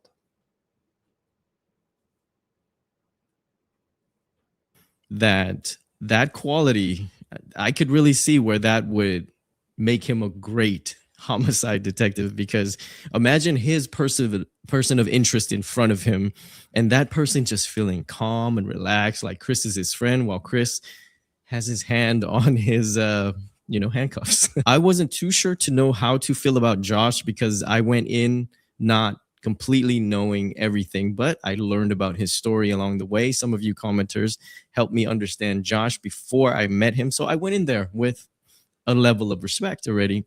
And he was great. He was just as smart and witty as Chris was describing him to be. And I'm thankful for that, because everything about this interview, I probably wouldn't change. It was just awesome. But that's enough of that. If you guys missed it, I will put down the link below. So today I want to talk about a simple and yet complicated subject, and it's about the electronic devices in Nancy's life and how it actually explains a good portion of the timeline, and basically how you can't really mix and match them in the timeline as readily without a good explanation, which some theories actually suffer from. And talking about this, I feel we should address some problematic narratives that have cropped up right here and there, as with any case. Okay, I should put it that way, because I'm sure we all have our favorite theories.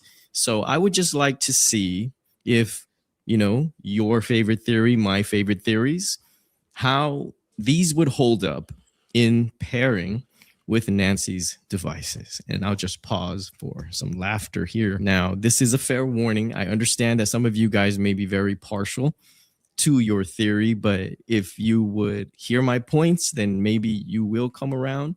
And, just remember, a good armchair detective shouldn't chain themselves to any, one theory. You gotta be a little flexible sometimes, because all we know is that we don't actually know. So the simple part is that it's all rooted in the fact that Nancy had a cell phone. What we're about to discuss is going to put to rest, I feel, okay, at least one of the theories that has been very popular with a lot of people. And that is that Nancy never made it out of Annie and Tommaso's house. I don't think so. I think they did make it out of Annie's house, and I think they did go back home. Now, what Dr. Gary was saying, though, if he's correct that it was a staged scene, then maybe I would agree and say, yeah, maybe it is more likely that she never left Annie and Tommaso's house. But let's see. Let's see what Monk has to say. So let me just put it this way, and very carefully. I will tread lightly, okay? If you choose to believe that Annie and Tommaso are the culprits, and that part is fine. That part is fine with me. But however, you're also choosing to believe that Pima County and the FBI don't already know how Nancy traveled that night, because her cell phone pings alone would make it very easy. I'm telling you guys, it's very easy for them to track her movements before her abduction. And this is what I want to get at. If Nancy never went home that night, just imagine detectives hearing Tommaso's story about dropping her off at her garage, at her home, and then they go and look at the data, the pings of Nancy's phone, which tells them that her phone never left their house. I'm sure that someone would be behind bars by now already. And I know. This is some of you guys' beloved theory. So just be patient with me, and I will have more proof coming up that this did not happen. Okay. Now, I want to add that it would be of utmost interest to authorities to access Nancy's Uber app as well. Okay. I think we could all agree on that, to see if she called for that ride. And this was confirmed by Pima County. They went and talked to the Uber driver themselves, and they cleared that Uber driver. And every time we talk about this Uber driver, I want to take a quick aside. And if someone somehow could get into contact with him, I just need you to ask 3 questions, okay? Where did you pick Nancy up from? Where did you drop her off? And what she was wearing. Now, what she was wearing actually is starting to sound very important to me, and I think we will talk about that in the future. Anyways, let's first establish, if you don't already know, that cell phone positioning can be determined with cell tower triangulation. I think we've all heard that before. So it will place Nancy's phone in the general vicinity of where it is. And here's the cool thing, okay? The more the towers, the more accurate the triangulation. And guess what? Pima County has a plethora an abundance of cell towers because it's a large populated metropolitan area. So now, if you are still in the belief that Nancy never made it out of Annie's house that night, I just want you to think on these things.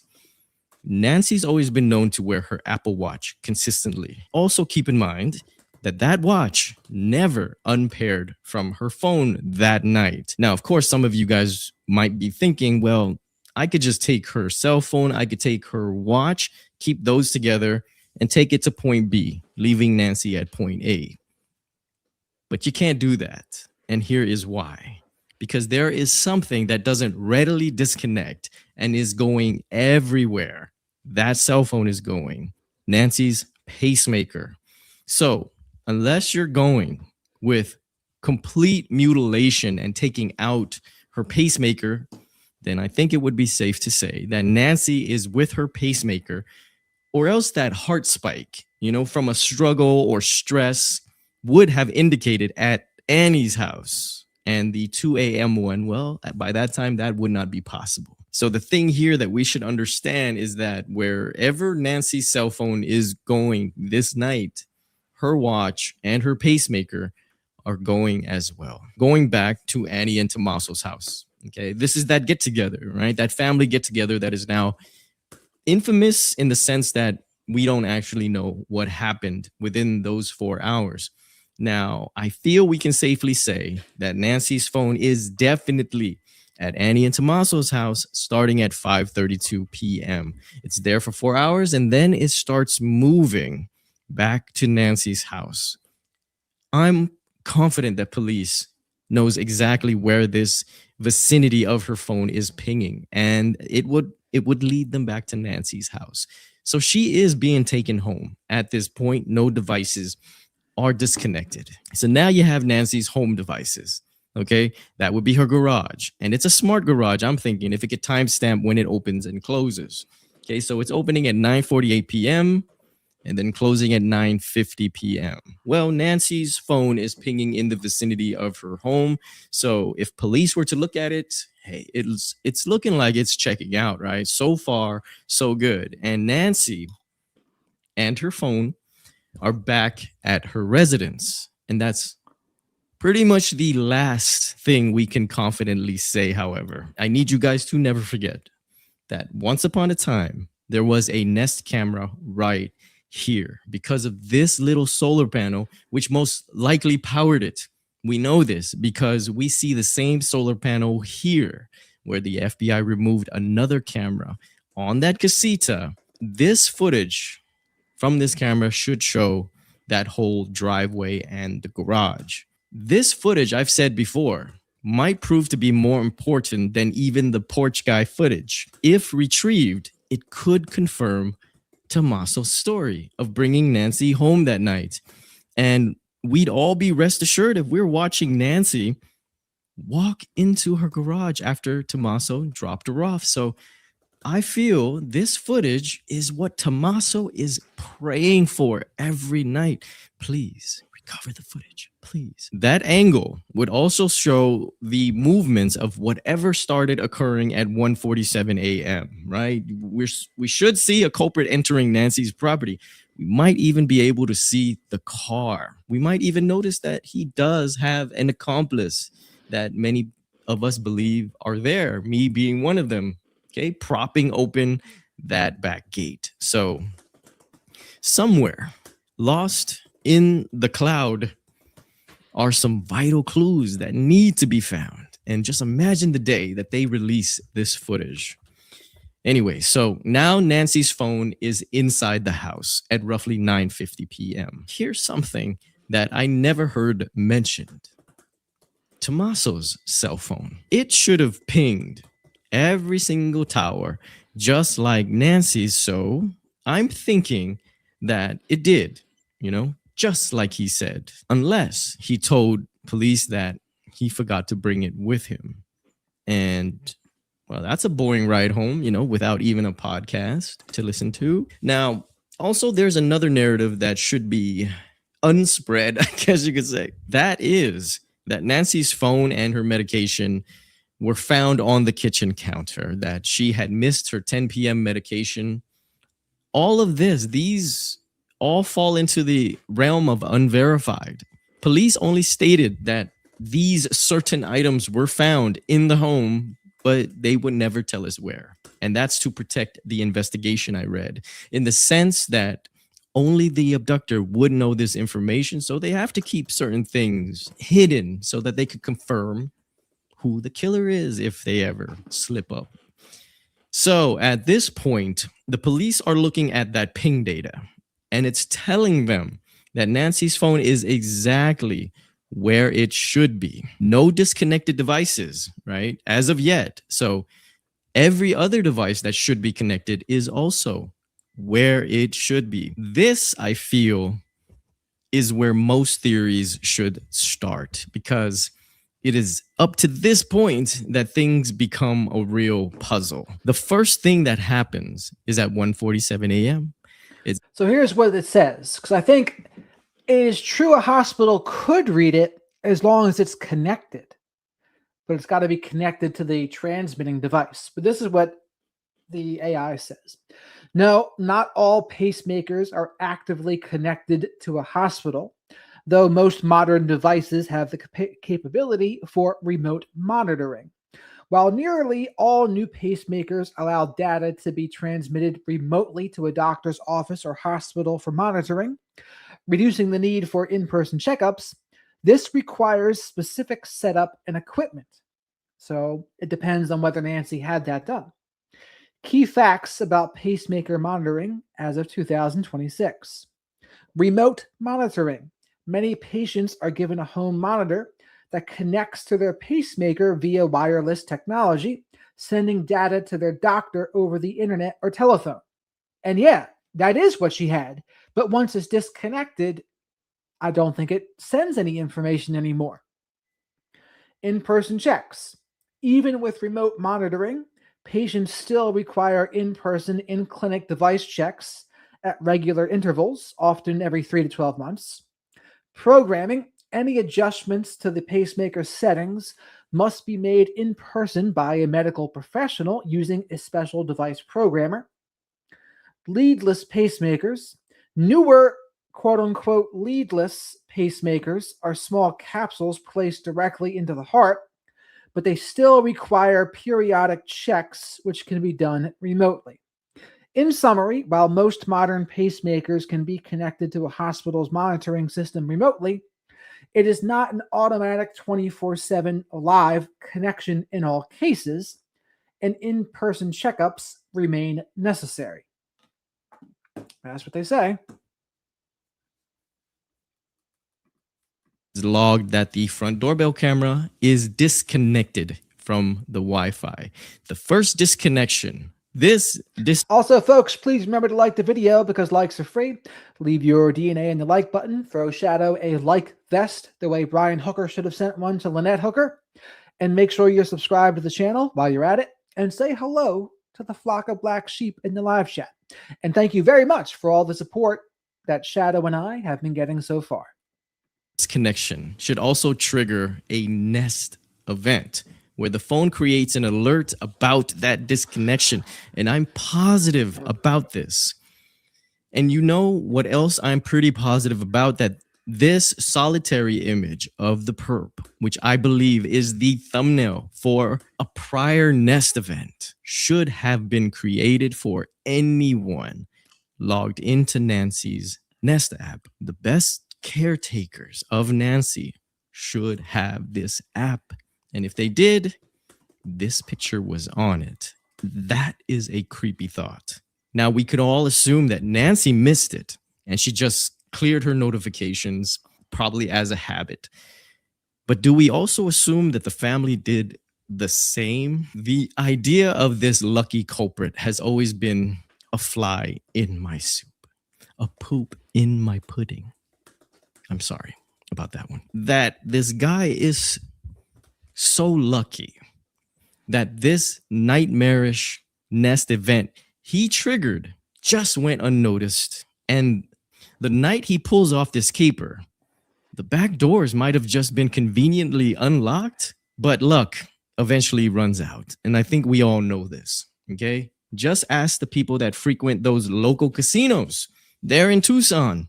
I think there's 4 of them if you count those hotel casinos. These things put a lot of people that live near them in unnecessary financial hardships. That is proven statistically.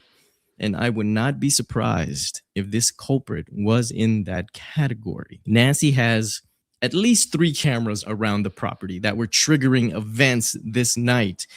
And that night, a lot of events were happening. So where did these events go? These events were being sent to somebody's phone. And maybe the FBI are already looking at the missing footage from that missing Nest camera, okay? Maybe the footage is so damning that they just feel they need to keep it under wraps. You know, as long as you have your target within arm's reach, you just keep connecting the dots. You got to keep the FBI hotline open as well. You know, you just hang up on the people. And now moving on to roughly 2 a.m. That's when Nancy's pacemaker signals to her phone that Nancy was in some sort of distress, right? A heart spike shows up in her pacemaker app. 12 minutes later, okay, at 2:12 a.m., another event from the Nest camera is created that someone is detected, which I'm also pretty sure is incomplete because it would also usually give you the location or the camera this event is being triggered by. So we're going with the assumption that this is when the porch guy decided, you know, to take out the front doorbell camera, which would only make sense since anything we've seen so far given to us by the FBI is from that front door camera. I'm also pretty convinced that if the police weren't able to see any of these events on Nancy's phone the following day when they had it and they clearly got into it, then the culprit had a clear understanding of how the Nest camera system works.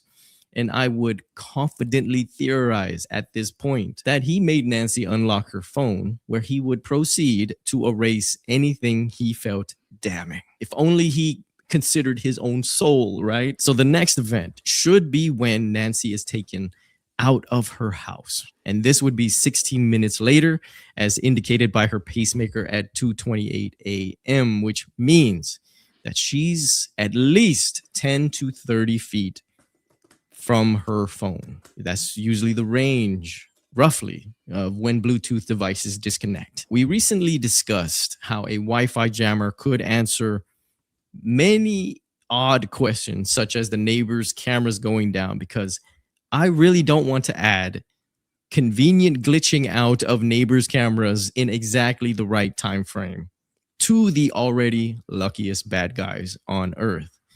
So I know not many people are on board, you know, with the Wi-Fi jammer theory. Some people asked, well, wouldn't that jammer also jam the Bluetooth signals as well, right? Meaning to disconnect her pacemaker from her phone, okay, at 1:47 a.m. And I would say not necessarily. The Wi-Fi jammer, okay, disrupts 2.4 to 5 gigahertz Wi-Fi signals.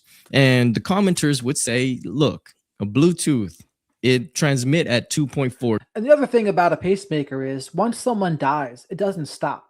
The pacemaker doesn't stop until the battery dies, which can take a couple of years. So even finding her, like once the pacemaker is disconnected from the transmitter, the data you're going to be able to get from it is just, you're just not going to be able to get anything. You get data while it's connected. When it's not connected, no data. Gigahertz. That's within the jammer's wheelhouse. But I have to say that the Bluetooth does it in a different way. Something that's called frequency hopping spread spectrum. Something that was named by a complete app. And you pair that with the factor that pacemakers are designed to be intermittent. And it's designed this way to save battery. The Wi-Fi jammer would actually have a hard time disrupting that connection. Okay, it's just something I read. Nancy's pacemaker disconnects from her phone for the last time, and the world would wake up on February 1st to find her missing. Her Apple Watch and her iPhone were found inside the house, right? Her Apple Watch was never reported to have disconnected. So we can say that it was always near that phone. That, ladies and gentlemen, is the story that Nancy's devices can tell. And if we put all our heads together, guys, I think we can use it to tell even more about the night that Nancy went missing. I don't ever claim that anything I say is airtight, only that it's rooted in facts that were given, right? And hopefully that is correct. I am truly looking forward to reading what you guys might have figured out, with the mixing and matching of devices or whatnot to tell a story. My name is Monks. Oh yeah, I was gonna show you guys a painting. This room actually has my... So Philly's correct about this. In-person interrogation. So even if it's disconnected, specialists in a clinic or emergency department can use a special wand or device reader placed over the chest to directly read the pacemaker's memory. So even if it's disconnected, they can do that. Automatic transmission upon reconnection. So then the reconnection part won't matter. So they can do that even if it's disconnected. But again, you have to find the body to be able to do that anyway, which they may never find. Paintings put up. So let me go ahead and show you one. This is actually not a painting that represents what I used to do. This is something I created and it called Simpler Times. And you can see that it's a very simple painting. It's just a little boy or a girl. You can choose. It's very gender neutral now that I look at it. But I do believe I meant it to be a girl in the first place. And she's putting up a lost poster sign of a dog. The pacemaker itself runs on a battery, though, and that can last for years even after someone's dead. But you can interrogate it for the data even if it's disconnected. But you have to find her first to be even able to do that. And guess what? The little dog just happens to be walking by, but he's now a bit dirty, a little scraggly now.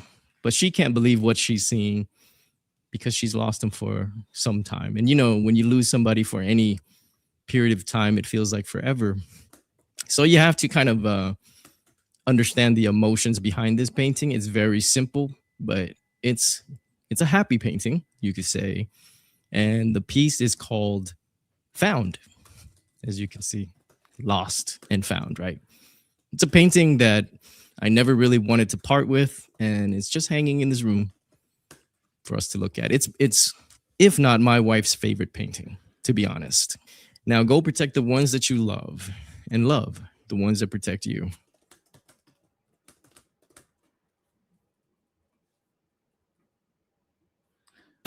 Her phone. Well, that's about the end of that there, too. So in order to find the pacemaker, though, you have to be within a distance. Remember, Brianette was talking about that, doing that little wand thing to find it. But you have to be close to her to even do that. Yeah, but you have to be very close to them to do that, Philly. You have to be within, 30 feet or 30 yards? So you have to be pretty close. So I don't think the system was removed, but I think she's dead. And they're just not going to, they have to find her, or they're not going to get any data from it anyway. And it's tough to find her. Like the pacemaker doesn't have a GPS, so they would have to do that sniffer thing. But like Brian Netton said, you have to be very close to them to be able to do that. I have 6 kids, 3 speak to me. They are all working to find a place to live. My son-in-law drove from Minnesota to help get financial paperwork done since my hubby left.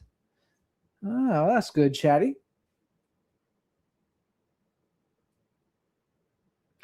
Brewski's email today said the autopsies aren't done, so Nick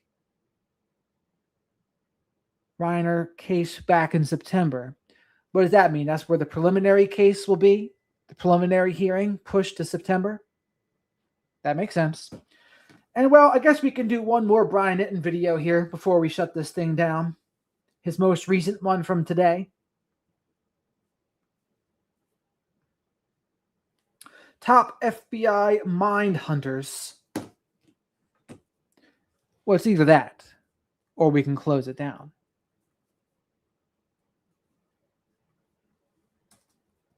Make sure you like the video out there, folks. Miss Kim, how are the likes looking out there? So much for checking out my show. Really, really appreciate it. Please click to subscribe. Appreciate all the support. It's been 89 days now since Nancy Guthrie vanished from her home right here up that driveway, Tucson, Arizona. I can't believe I've been covering this now for 89 days since February 1st, pretty much. And you guys have seen me interview a lot of FBI profilers, retired FBI profilers, people whose entire job was to look at a case and try to figure out who the offender is. And one way that they do that is they have this database of information that they collect by interviewing criminals, by going into prisons and interviewing some of the most dangerous criminals that exist, whether it be rapists or murderers or kidnappers, abductors, you name it, they will go in and interview these people. And what's so important about that is they'll spend days, sometimes weeks, sometimes months talking to people, putting all of that information into a database. And then what they can do is when they come out and they look into a case like the Nancy Guthrie case that is unsolved, they can go back and look at all that information that they've collected on past cases and try to determine a Signal sniffers, specialized law enforcement or researchers using high-gain antennas and amplifiers can detect the weak Bluetooth signals emitted by a pacemaker from further away, in some scenarios over 100 feet. So looks like 100 feet-ish is about the max, which is more of what I thought. Because, I mean, Brian Guthrie, I think he said 30 yards, which is a little less than 100 feet. Profile of who is responsible, which is what we are told is happening behind the scenes likely right now with the Nancy Guthrie case. So I was really interested in this process and what it is actually like to go into a maximum security prison and try to essentially pick the brain of a really, really dangerous officer. Look at him. He's going to do his Clarice Starling impersonation with Hannibal Lecter to try to find a Buffalo Bill. What happened to our Buffalo Bill in the chat? Shadow wants to know. Full human being. So that's what I'm going to get into in this episode. I want to start off by talking to Jim Clemente. He is a retired FBI profiler about this process. When you're a profiler and you have a suspect that you are able to talk to. Okay. So in the beginning, in the early days of the behavioral science unit, which then evolved into the behavioral analysis unit, the original profilers interviewed 38 serial offenders after conviction. And the way they did that is they typically waited a certain period of time and then approached them after they felt that the offender had realized they were going to spend the rest of their lives in prison and they've lost all control over what happens to them. And they basically would, at that point, feel like they are going to eventually just die in obscurity. We used that to our advantage by basically building up their egos, telling them we wanted to study them, we wanted to learn from them. And then these offenders started to agree to be interviewed by the people in the behavioral science unit. And eventually that evolved into empirical studies. Those were anecdotal interviews, but now, and so it says the New York Post has an article. It says, in the perfect conditions, 5,000 feet is possible under ideal conditions. These sniffers usually have a more effective range of about 300 to 800 feet. They are meant to be deployed at low altitudes to sniff for the device, and the signal can be extracted by buildings or environmental factors. Not a GPS. Pacemakers do not have GPS. This technology finds the signal rather than tracking a live moving location, allowing for an estimated location based on the signal's presence. And this is apparently, quote unquote, emerging technology.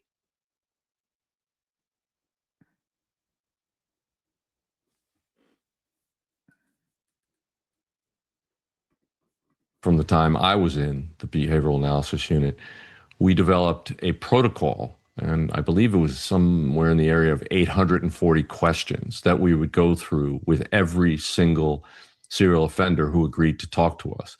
And we would do that for every crime they committed. And many times that was accomplished because we basically built up their ego. Other times we were able to get the prosecutor and the judge to agree to demand that and to order that of the offender in order to do things like take the death penalty off the table. And there have been people, I think, who've complained about that because that's what the offender wanted. But that's absolutely true. It is what the offender wants. But we're using that basically against the offender. We're using that to gain more information so that we can actually profile crimes, hopefully educate people in the public, and prevent these kinds of crimes from happening in the future. But also, once they do start happening, it will help us to stop serial offenders in their tracks, prevent them from going on indefinitely killing people.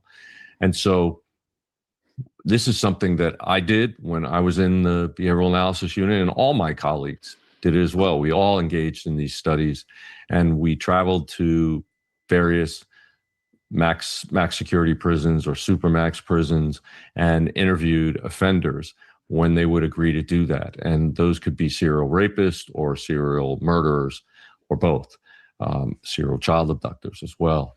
The fact is that this is an incredibly rich source of information. We asked them questions designed to elicit not only what they were thinking when they were doing certain things, so that gave us the why, right? And we've talked about before how they committed the crime plus the why they committed the crime leads us to who committed the crime, what kind of person committed that crime. And so it really helps us knowing all this and building up this institutional knowledge in the behavioral analysis unit that's passed down from generation to generation of profiler.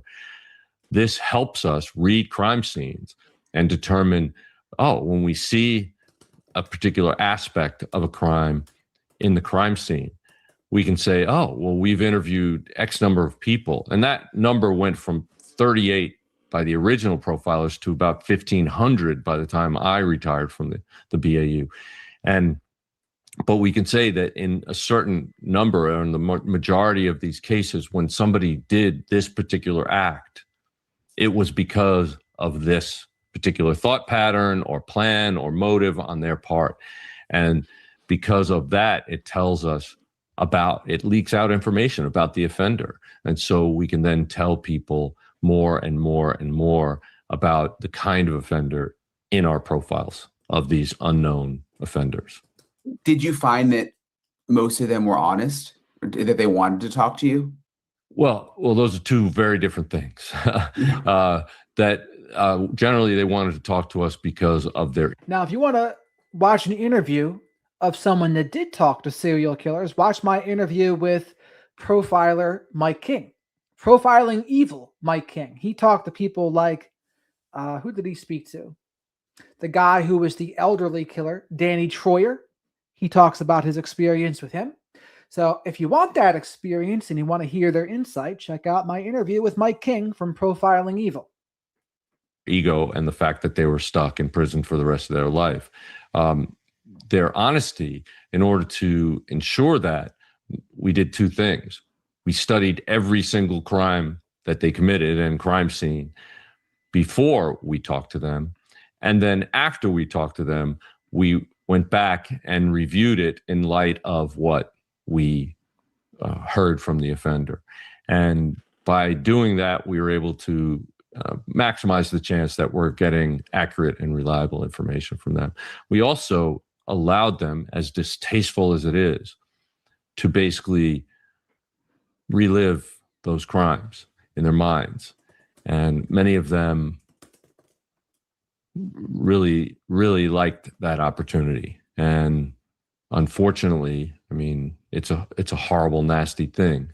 But fortunately, it also encouraged them to give as much detail as possible. And that And that helps us in the long run solve these crimes.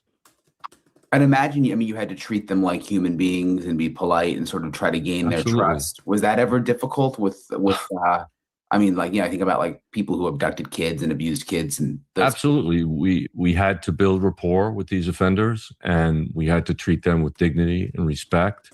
And it's literally the only way we were going to get accurate and reliable information from them.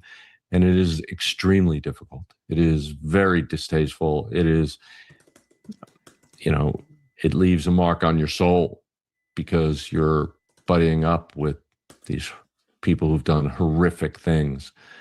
And because we are focused on the victim, it's a very, very difficult chore that we had to do. But because it is so revealing and helpful in terms of preventing future murders or future serial rapes or future child abductions, that's one of the hard things that we do in law enforcement. Yeah, and I mentioned to you the thought of, back to Nancy Guthrie, someone like hitting Nancy, an older 84-year-old woman. Like in my mind, I almost like think that couldn't be possible. Whoever did this, as bad as they are, like they wouldn't have done that. And how could you hit an old lady? But people can do anything.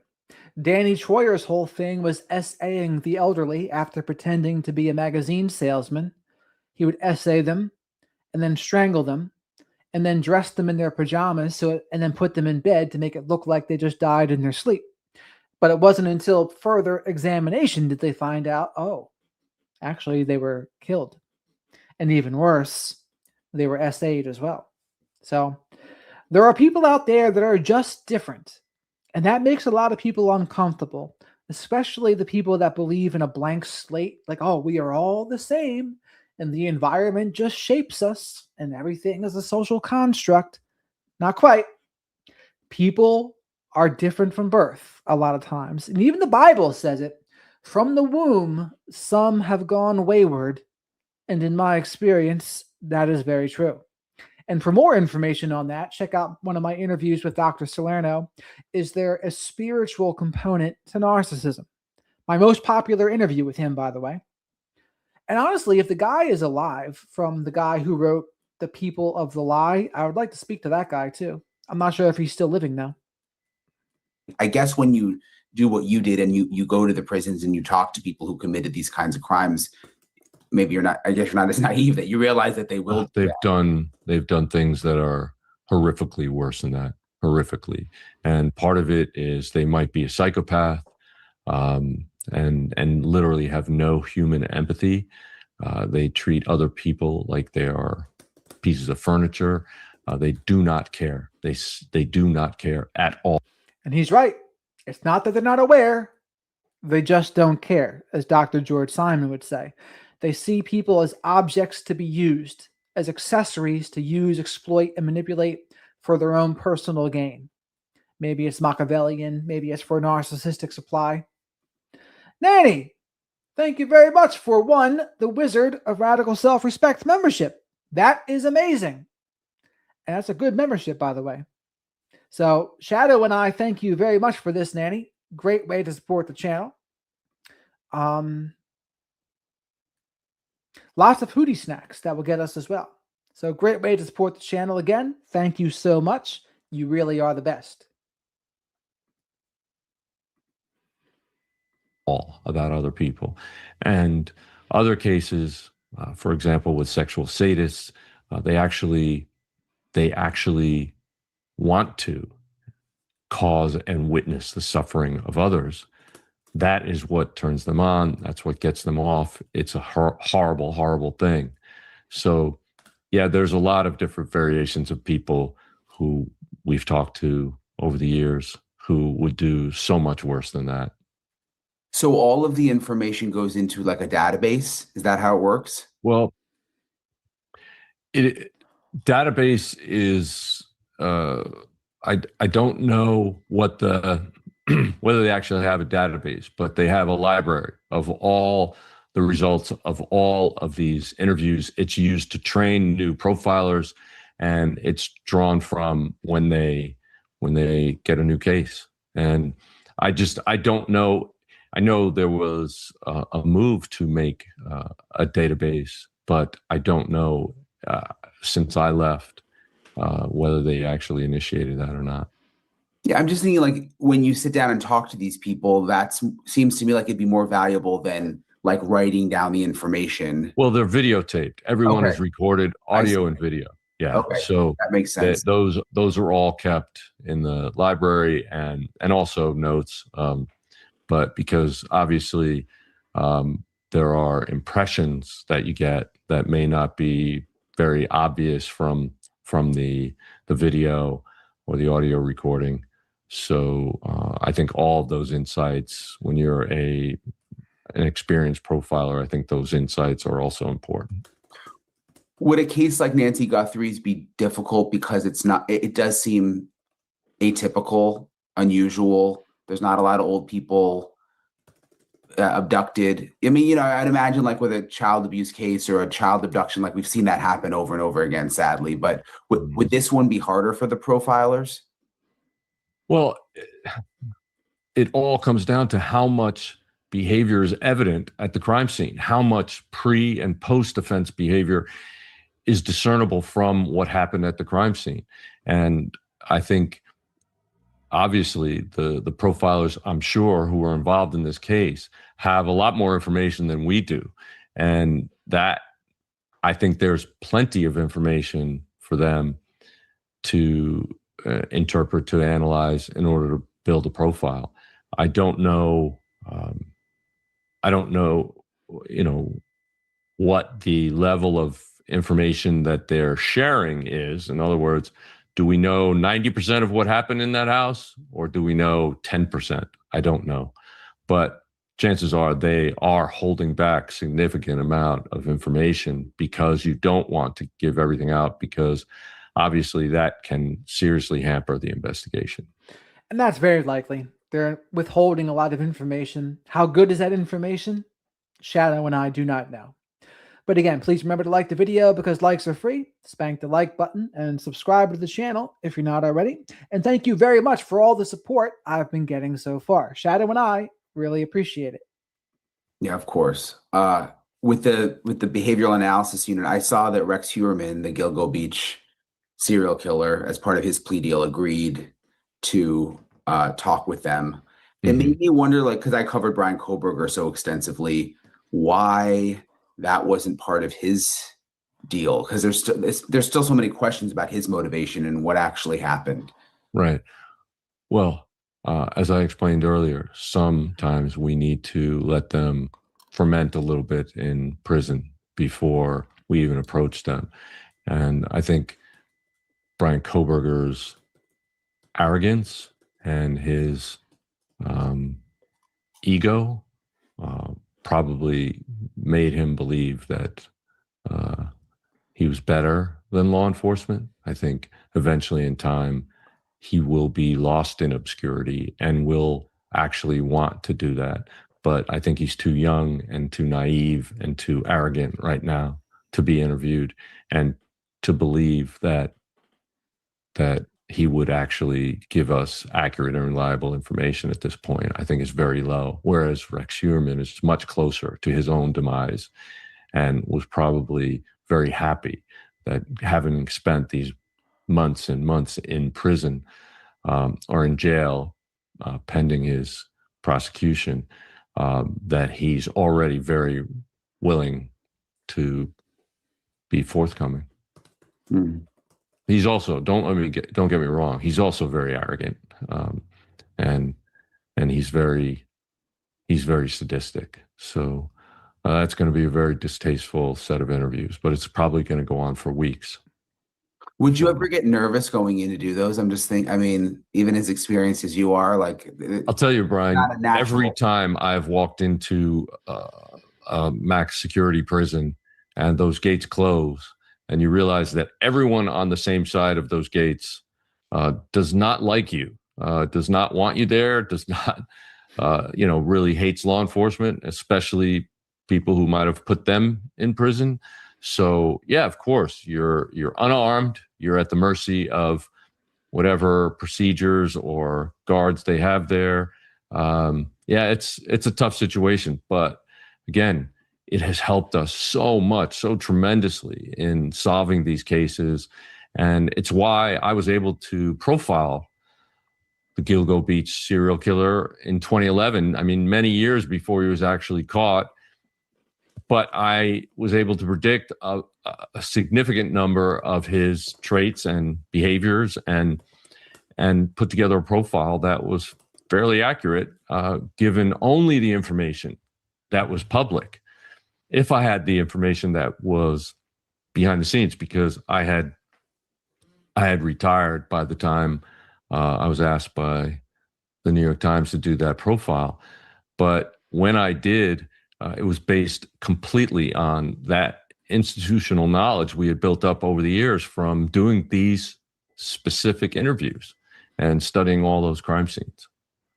Yeah, it's so interesting. Really appreciate Jim for taking the time to talk with me. He's been so helpful in sort of understanding everything that's happened with the Nancy Guthrie case and what could be going on behind the scenes. I also spoke with Jim Fitzgerald and Ray Carr, also retired FBI profilers, about Jim Fitzgerald. He's been on Megyn Kelly's show before, and I want to reach out to him as well to get him on this program.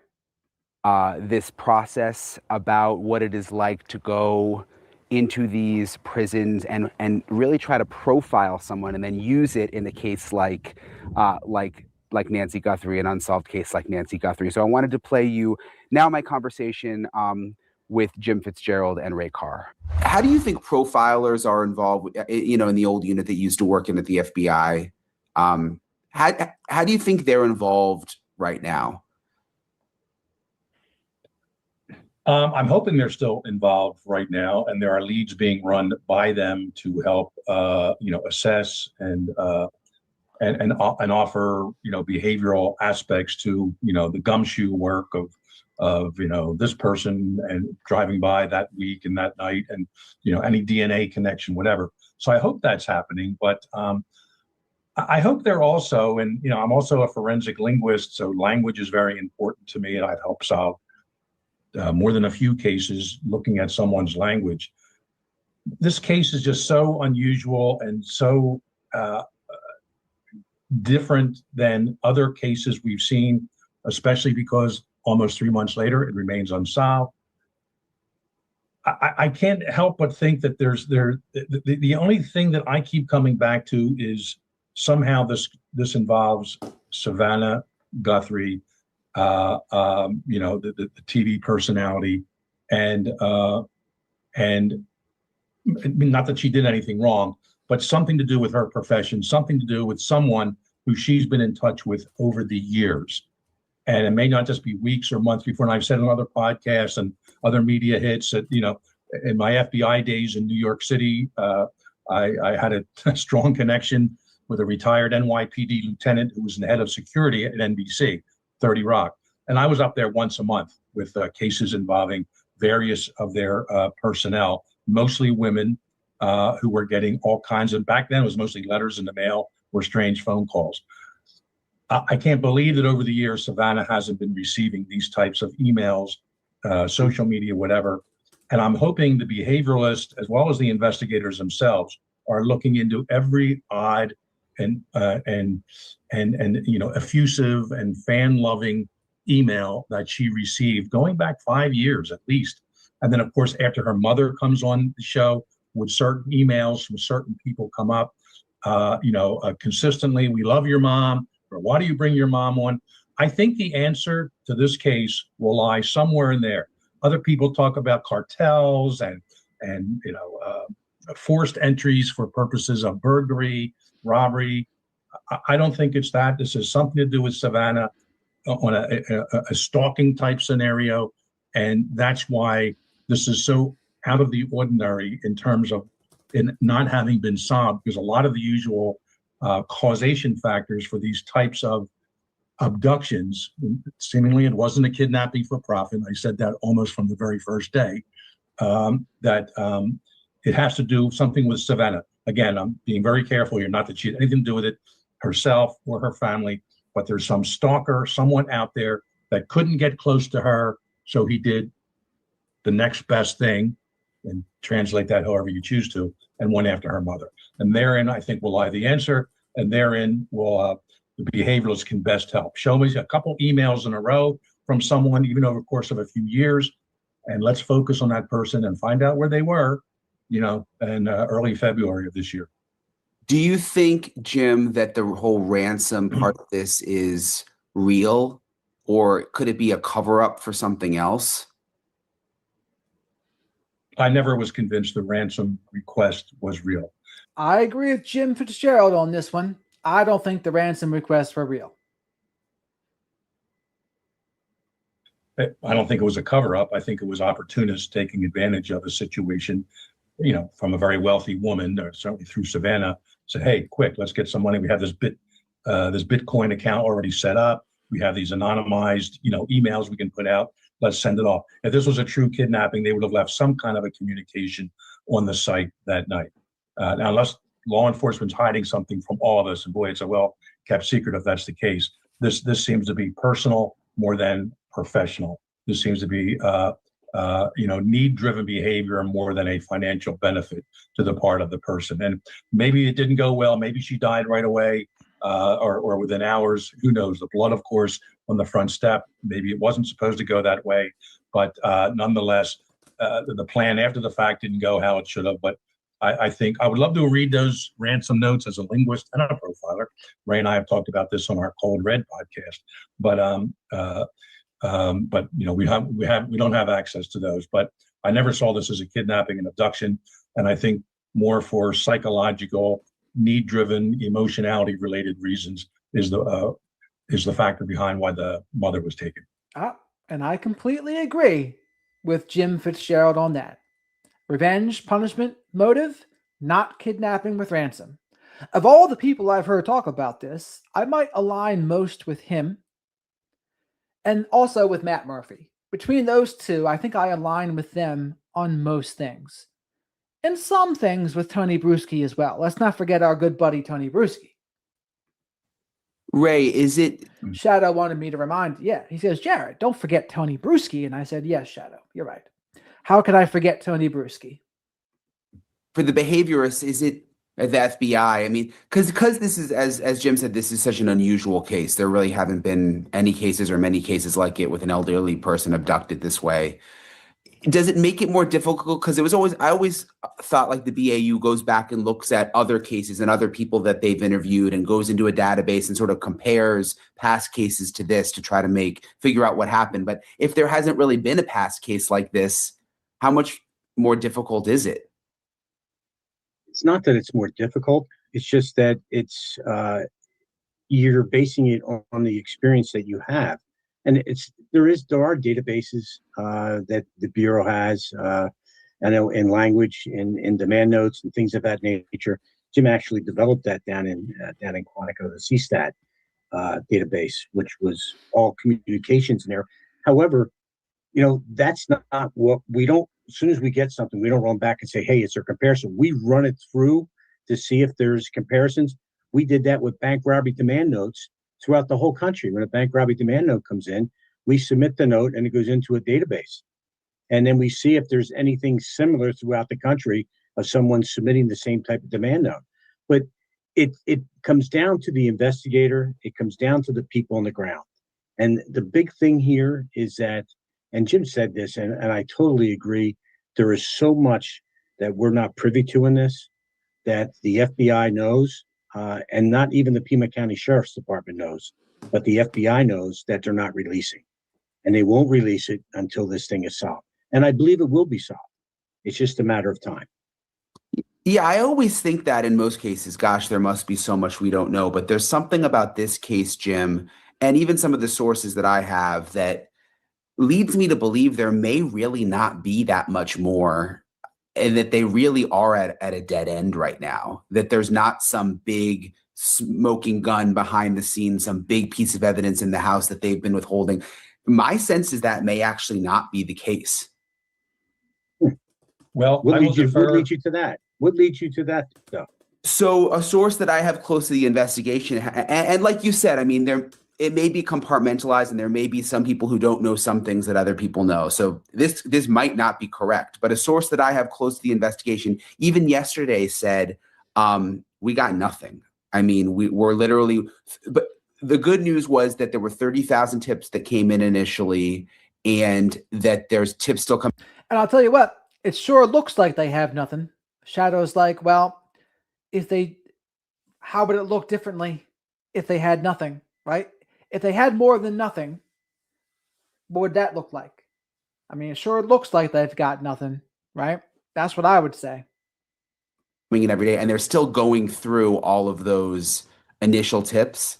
But my source said we're literally at the point where like we're even calling back psychics, like we're calling back everybody because we don't have anything to go on right now. Yeah. And Brian, I'll defer to you. You have more sources in this case than I do. I wouldn't put, present law enforcement on the line saying, hey, I'm Jim Fitzgerald. I retired, 18 years ago. Give me some information. So I'm just, I'm hovering, I won't say 30,000 feet, but maybe 10,000 feet above this, what I'm looking at. And look, there have been cases that have gone on for a while. Look, I was brought into the Unabomb case at the 17-year point. Within 9 months, we had it solved. But that's because, a manifesto was released. Ray and I went on our own podcast. We talked directly to the abductor and said, Ray said, hey, turn yourself in. You're going to be looking over your shoulder the rest of your life. I was a little more specific. I said, look, you may not want to do that. I get it. But, give us a reason why you did it. You can do it carefully. You got away with this crime. To your credit, you got away with this abduction. But I'm going to tell you at this point, Mr. Abductor, I just think you may be a sexual pervert who likes old women and wants to do bad things with them. But maybe there's some other reason you did this. Put it out there. Do it social media. Do a DM somewhere. I mean, I'm not ruling that possibility out, that it's a sexual pervert, but I really don't think so. I don't think so. I think it was more revenge, punishment for Savannah Guthrie. Maybe possibly Michael Feldman in there too. And again, I'm not completely ruling it out that there's an essay of the elderly thing going on, but I just don't think that's likely. Not the likely thing in my opinion. In my opinion. I mean, maybe chat, maybe you think differently. Maybe you do think this was elderly essay. I mean, press 1 if you do think that. Do you think this was an essay of the elderly situation? Press 1 if so. 2 if no. It can't be traced. And but otherwise, your legacy is just some sexual pervert who likes old women. There's actually categories of men that do that. So, and I stand by that. I mean, people listen to your podcast, and I wouldn't be surprised if this offender, potentially offenders plural, but certainly one person in charge here, will hear this, and whatever your legacy, whatever you think it is, even though you're anonymous, people don't think you're some kind of a pervert for doing this. So, and that's what makes this more difficult. It's need-driven behavior, very specific to this individual, and it most likely goes back years. And what's the interview? And again, maybe that's playing some chess with it. If you accuse them of being essaying the elderly, if there's someone like BTK and you've got the motive wrong, they might be tempted to correct you and say, no, not essaying the elderly. I purposefully wanted to punish Savannah Guthrie, right? They might be tempted to do that. And before you say that's ridiculous, that is how BTK got caught. His ego got in the way, and he's like, oh, damn it. They're giving other people credit for my kills. So maybe that's a way to provoke them into telling on themselves a little bit.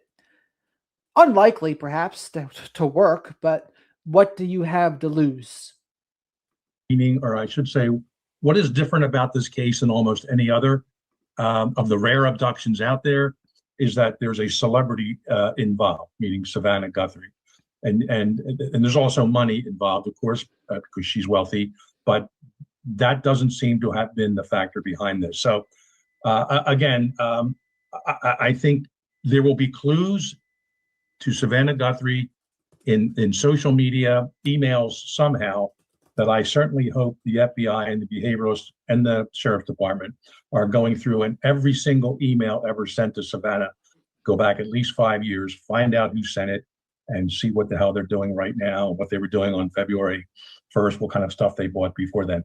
I think there is where the answer to this particular crime will eventually be resolved. I want to throw something in there. Yeah, please do, Ray. Something in, Brian. What Jim said, there's really an arc to the truth there, what Jim is talking about.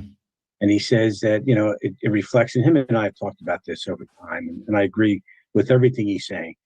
But just for your audience purposes, he's talking about Savannah and this tying back to Savannah, and it may not be within a month, it may be 5 years, he's saying. And that's important. And the reason why that's important, if you look at the shooting, the Brown shooting, that individual held a grievance, a grudge for 25 years until he came back.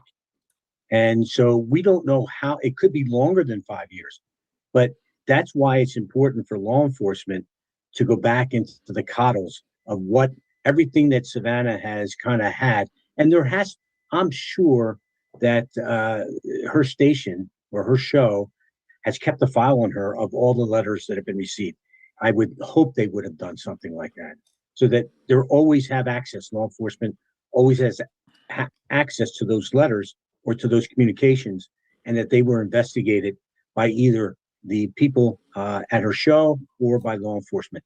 But that has to happen. That's a big part of this whole thing here. I agree 100% with Jim with that. I think he's spot on. And I think that that's the way that this thing will be solved. When you mentioned, Jim, in the past, you know, saying to offenders, hey, even if you don't come forward, just tell us what your motivation is. And I guess trying to tempt them that way. Are people like this normally motivated by that? Like, do they want the world to know why they did something like this? I think some of them certainly do, especially if they're a serial killer. But if these people were not serial killers and they were just for hire, then that motive part would be less likely, in my opinion. That's what Shadow thinks too. Also, folks, please remember to like the video. We got to at least get to 150 likes. That's within reach. And make sure you're subscribed to the channel as well. Also, let me know, chat, any other people you would like to see me interview, because I'm trying to do more interviews in the future too. In most cases, yes. I mean, look at the, as of this past weekend, we have a full, outline of this attempted assassin. He puts it out there to family members, friends, whatever, well before. Everyone now has a manifesto. And if you're just listening, I'm using air quotes. Ironically, the Unabomber never called his 35,000 word missive a manifesto. He called it his article. The media gave it the name manifesto. So the point is, people do want these people that have these, that commit these crimes for whatever need-driven behavior factor involved. Many times it's greed. Most times we see recently it's more ideologically oriented or personally oriented, and they have a reason for doing it. And believe it or not, we've interviewed some of these people after the fact. We, meaning Ray and I, sometimes together, sometimes after. They have egos, they have personalities, and they may care what people think about them. They may be psychopaths to some regard, and narcissistic and egotistical, but they still are conscious. They are conscious of who and what they are, and even anonymously. And BTK wanted to put out there that with some of the things he wrote and when taunting the police, saying, in so many ways, look, I'm a normal guy. I just enjoy doing these abnormal things. So, and Unabomber was the same way in his writings, without giving too much away. And like I said, we talked to this offender and said, all right, don't give us your name. Don't give us, be careful how you send it, but let the world know why you did this. Otherwise, you're just a screwed up guy who with some kind of, deep-rooted perversions about older women. And that doesn't come across very well. Maybe there's actually another reason you did this. Why don't you share it with the world? Don't give yourself up. But yeah, the bottom line is people, they think their what doesn't stink. And they think they have a rationale and a logic for what they're doing. And if they can put it out there and it somehow justifies what they've done, then better for them, and the people can look at them. So that's how I challenge the abductor of Nancy Guthrie to, in fact, stay anonymous as much as you want. Put some indicators in there that only the investigators would know, so we know it's legit. We made sure that was clear, and then and give us a reason behind this, and maybe in a way you'll have a little bit more respect coming your way, down the line. Yeah, you mentioned respect. Ray, I interviewed Jim Clementi about this. It always just fascinates me, the thought of you guys going in and interviewing these kinds of offenders after they do get caught and trying to get information out of them to build profiles to help in future cases. And I guess, Ray, you do have to show a level of respect even to these people who did awful things just to start that dialogue. The one thing the FBI does really well is they teach you how to interview and how to talk to people. I mean, you want to be a good agent, you have to be a people person. We heard that from Joe Navarro. I've heard that throughout my whole career. Remember that dude from Office Space, the guy who worked for HR? He goes, I'm a people person. I'm good with people. What is wrong with you? Is treat people like you want to be treated. I mean, you can't let emotion pull into it. You need to sit down and talk to them, and they have to like you. Nobody's going to talk to you if they don't like you. So you have to be a likable person. So if you go in as a a hard rock type of guy and a hard ass, and you don't want to, you're belligerent and you treat someone with disrespect, it's going to come right back to you. I always say that karma comes right back. If you treat somebody with respect, I've always found, and Jim and I have had the ability to get some people that you would never think talk to us. I mean, we solved some great cases that way. And that's it's just amazing. It's amazing what you can do when you treat somebody right and they actually look at you. So, and the biggest mistake police officers make when they first start an interview is they go right to the crux. Me, I spend 30 minutes talking to get to know the person before we even talk about the crime itself. That's what Hannibal Lecter said to good old Clarice Starling. He goes, oh, Clarice Starling, you were receptive to courtesy. You were nice. And then you had this haphazard segue into your survey. Tisk, tisk. So I'm looking for a bridge. I'm looking for a connection. Once I find that connection, that's usually what helps me get into things a little bit deeper with that individual, where otherwise they might not otherwise go. Is it just trying to not show judgment? Oh, it's who wants to be judged? Would you like to be judged, Brian? Would you like Jim and I to judge you based upon what you're telling, how you're asking us questions and talking to us? Heck no, nobody wants to be judged. Everybody wants to be liked. Everybody wants to think they're liked. Everybody wants to love somebody, Shadow told me, before the night is through. May not be liked, but they want to think so. But yeah, it definitely. Judgment is only for God. That's the only person that could judge. And Brian, if I can add, yeah, of course. We call this rapport building naturally when you sit down, like Ray said, and that's how we're trained in the bureau. Develop. Good salesmen do the same thing. Sure. It's not rocket scientists here, to go back to our earlier topic, but it's just you sit down with someone and you want to have a conversation, and then you slowly sort of morph into that. And I was a young detective in the Bensalem, Pennsylvania Police Department. I think I was even just acting detective at the time, not even fully. Bensalem Police Department detective. That's not very far from yours truly. Shadow and I used to play some Texas Hold'em at Parks Casino in Bensalem, Pennsylvania. So I'm very familiar. It's a hop, skip, and a jump from where I am now. Promoted yet. I had a case of a 3-year-old girl who was sexually abused by both her parents, biological mother and father. And we had grounds to make the arrest. And now I wanted to get a statement from them. And that was the toughest interview I ever had to do. I'm a young dad myself at this point, probably late 20s. And I so wanted to go over to the table and just throttle this guy. You know what I did instead? I held his hand, not physically held his hand, but I sat and I tried to build rapport. And he at first, no, I would never do that. I would never do that. Worked with him where I eventually got him. I said, look, little girls, I mean, I don't know, maybe it was she came over to you and said this, that, or the other, just making stuff up in that regard. And it was so difficult to say. But eventually he confessed, went to the next room over where his wife was, used the same technique, and she confessed.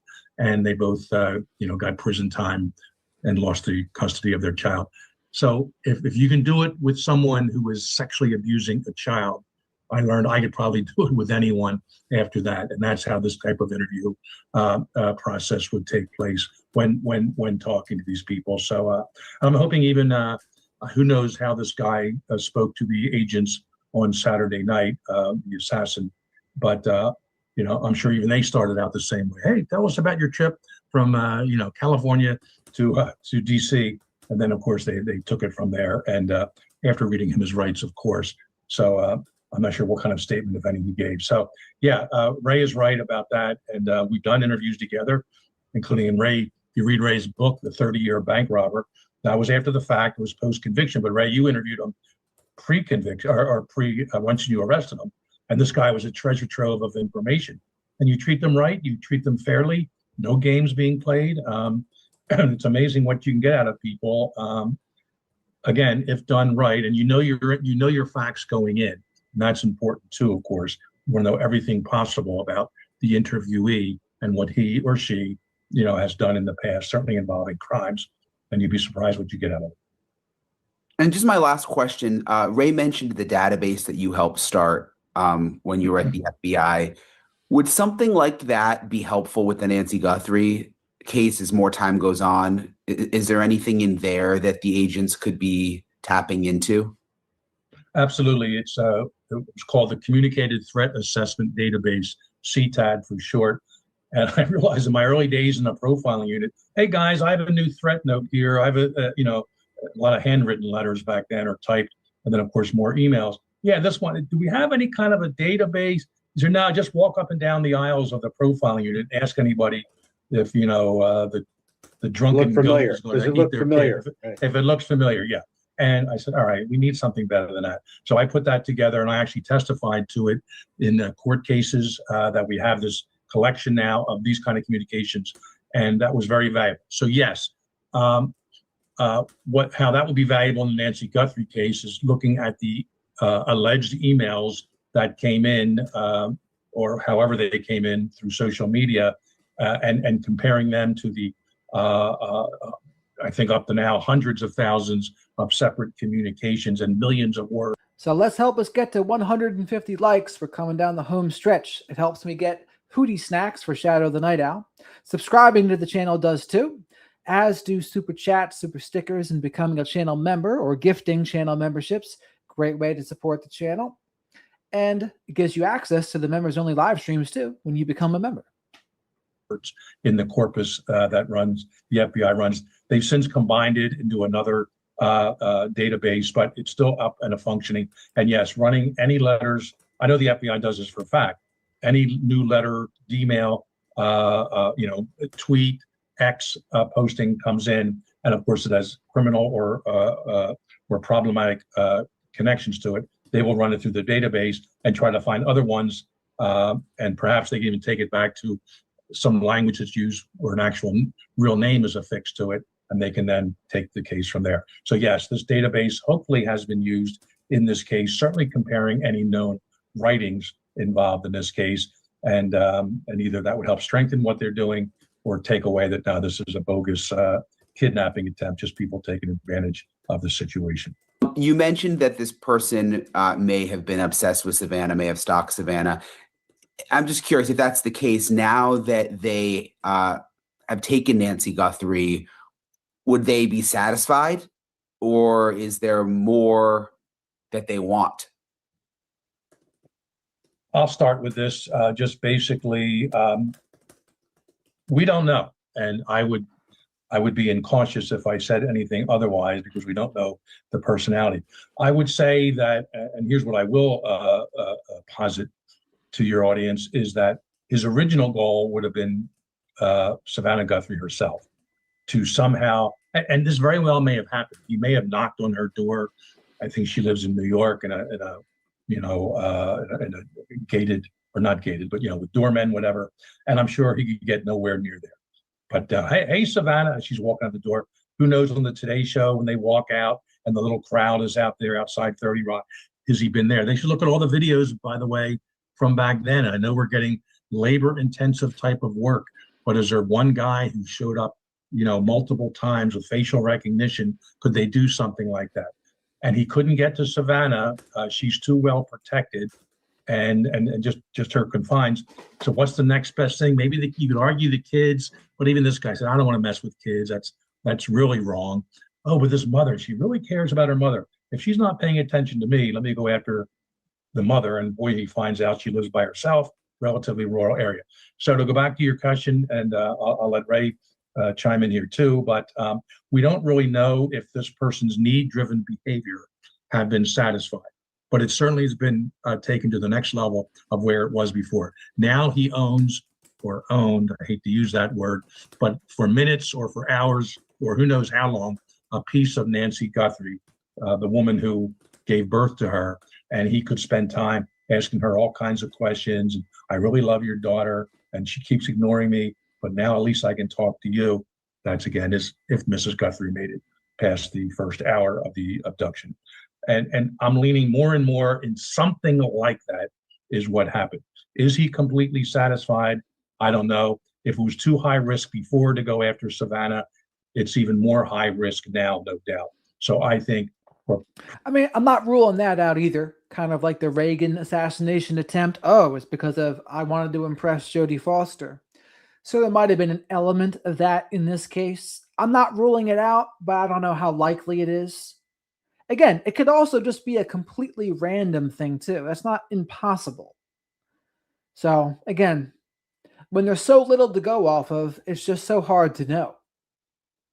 Practical purposes, this person may have said, I've accomplished what I needed to accomplish, and I've had my satisfaction, not with Savannah, but with her mother, and that fulfills my need-driven behavior for now.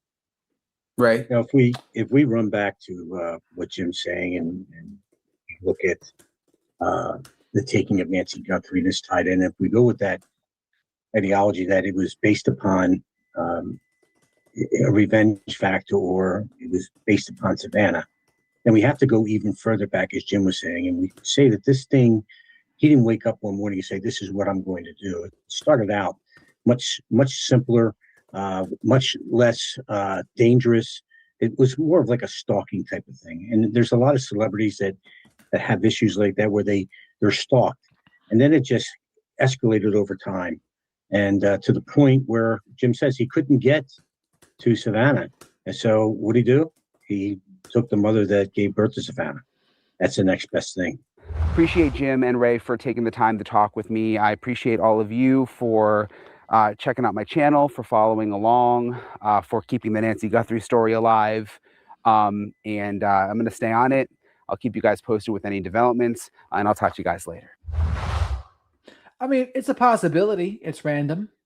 It's a possibility. It's someone that wanted to impress or just get Savannah Guthrie's attention.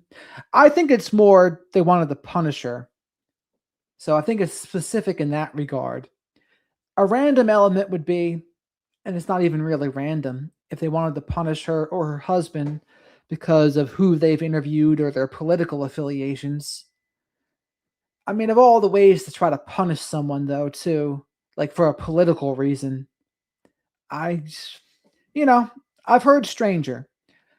But I tend to think of someone close to the family somehow. They would have enough emotion involved to have a motive, I think. More so than the random political motivation. But that's just me. So thank you very much to everyone who's hit the like button so far. We got to our goal, 150. And Linda, you might be right. It might have nothing to do with Savannah. No, but Shadow and I are doing great. And we're about to wrap up the stream here. Can't see someone going after her mom. Why not just go to the source itself? Yeah, a lot of things about this case don't make much sense. Chatty, I mentioned him in the video I recorded about the case. Very few people mention Michael Feldman. It's almost like he gets a pass in the whole thing. Not that he should be implicated or anything, but just as part of the possible motives. We just don't hear much about them. We hear much more about Annie and Tommaso, right? And understandably so. They were the last people that were with her alive. So that's something. It's not nothing. It's certainly something.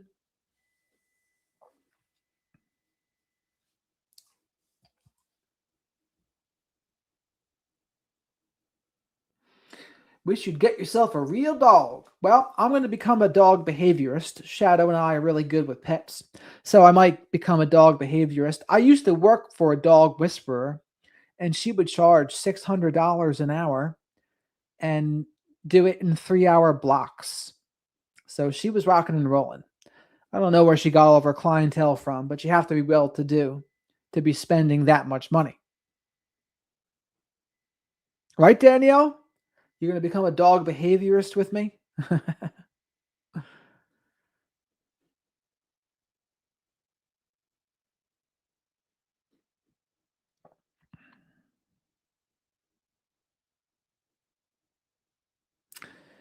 Dana, you are correct. It could be anything. I really don't know. I wouldn't put anything past anyone at this point. And regardless, I've seen some nasty things happen to people for snitching on others too. So all sorts of things I've seen. You should, Snoop. I mean, there's still time. As long as we're still breathing, there is still time. Did you figure out that the brand? No, it wasn't any of the brands that you mentioned. It's a different brand. Because I got it from a place that was right down the street from me. I'm going to put those on also on the Shopify at some point.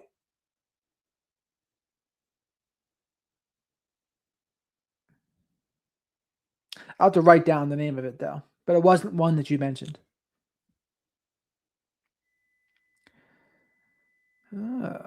Theater. Yeah, you may as well, Danielle.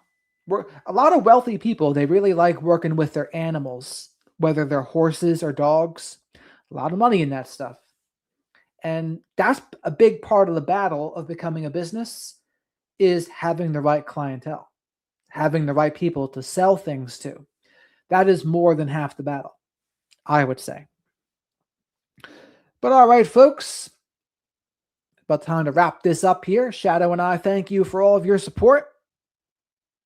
And we'll be back again tomorrow, because tomorrow is Friday night. And we'll be living the dream on a Friday night. That's right, Dana. Supply and demand. So Melissa and Laura and Danielle and User and Rooster. I'm going to take a picture of the tag also for you, Rooster. Snoop. Miss Kim and Laura, thank you very much for modding. Thank you to Songbits, although she's not here anymore. Have a great night, Emma. 101 SB, welcome. Mike, thank you for all the support and super chats as well. Jane, you have a great night. Annie, Autumn, have a great night. Autumn Elizabeth, Dana, Chatty Cathy, Danielle, Jolly, if you're still out there. We haven't seen Ellie for a minute either. But Cammy, User, everybody, we'll expect to see everyone promptly here tomorrow at about 10 p.m. Eastern. D and DD and Jules, Julie and Julie Bug. Rock and roll. Everyone should welcome 101 to the flock of black sheep here. Make sure you subscribe and like the video. Loosely, because for a wizard, there's no such thing as on time. Shadow and I will arrive when we are supposed to. Because I know Laura loves it when that happens. All right, Stacks, you have a great night too.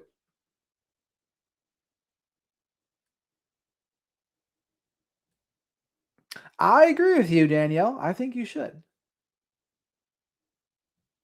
And Nanny, thank you very much for your support as well. We'll all be back again tomorrow.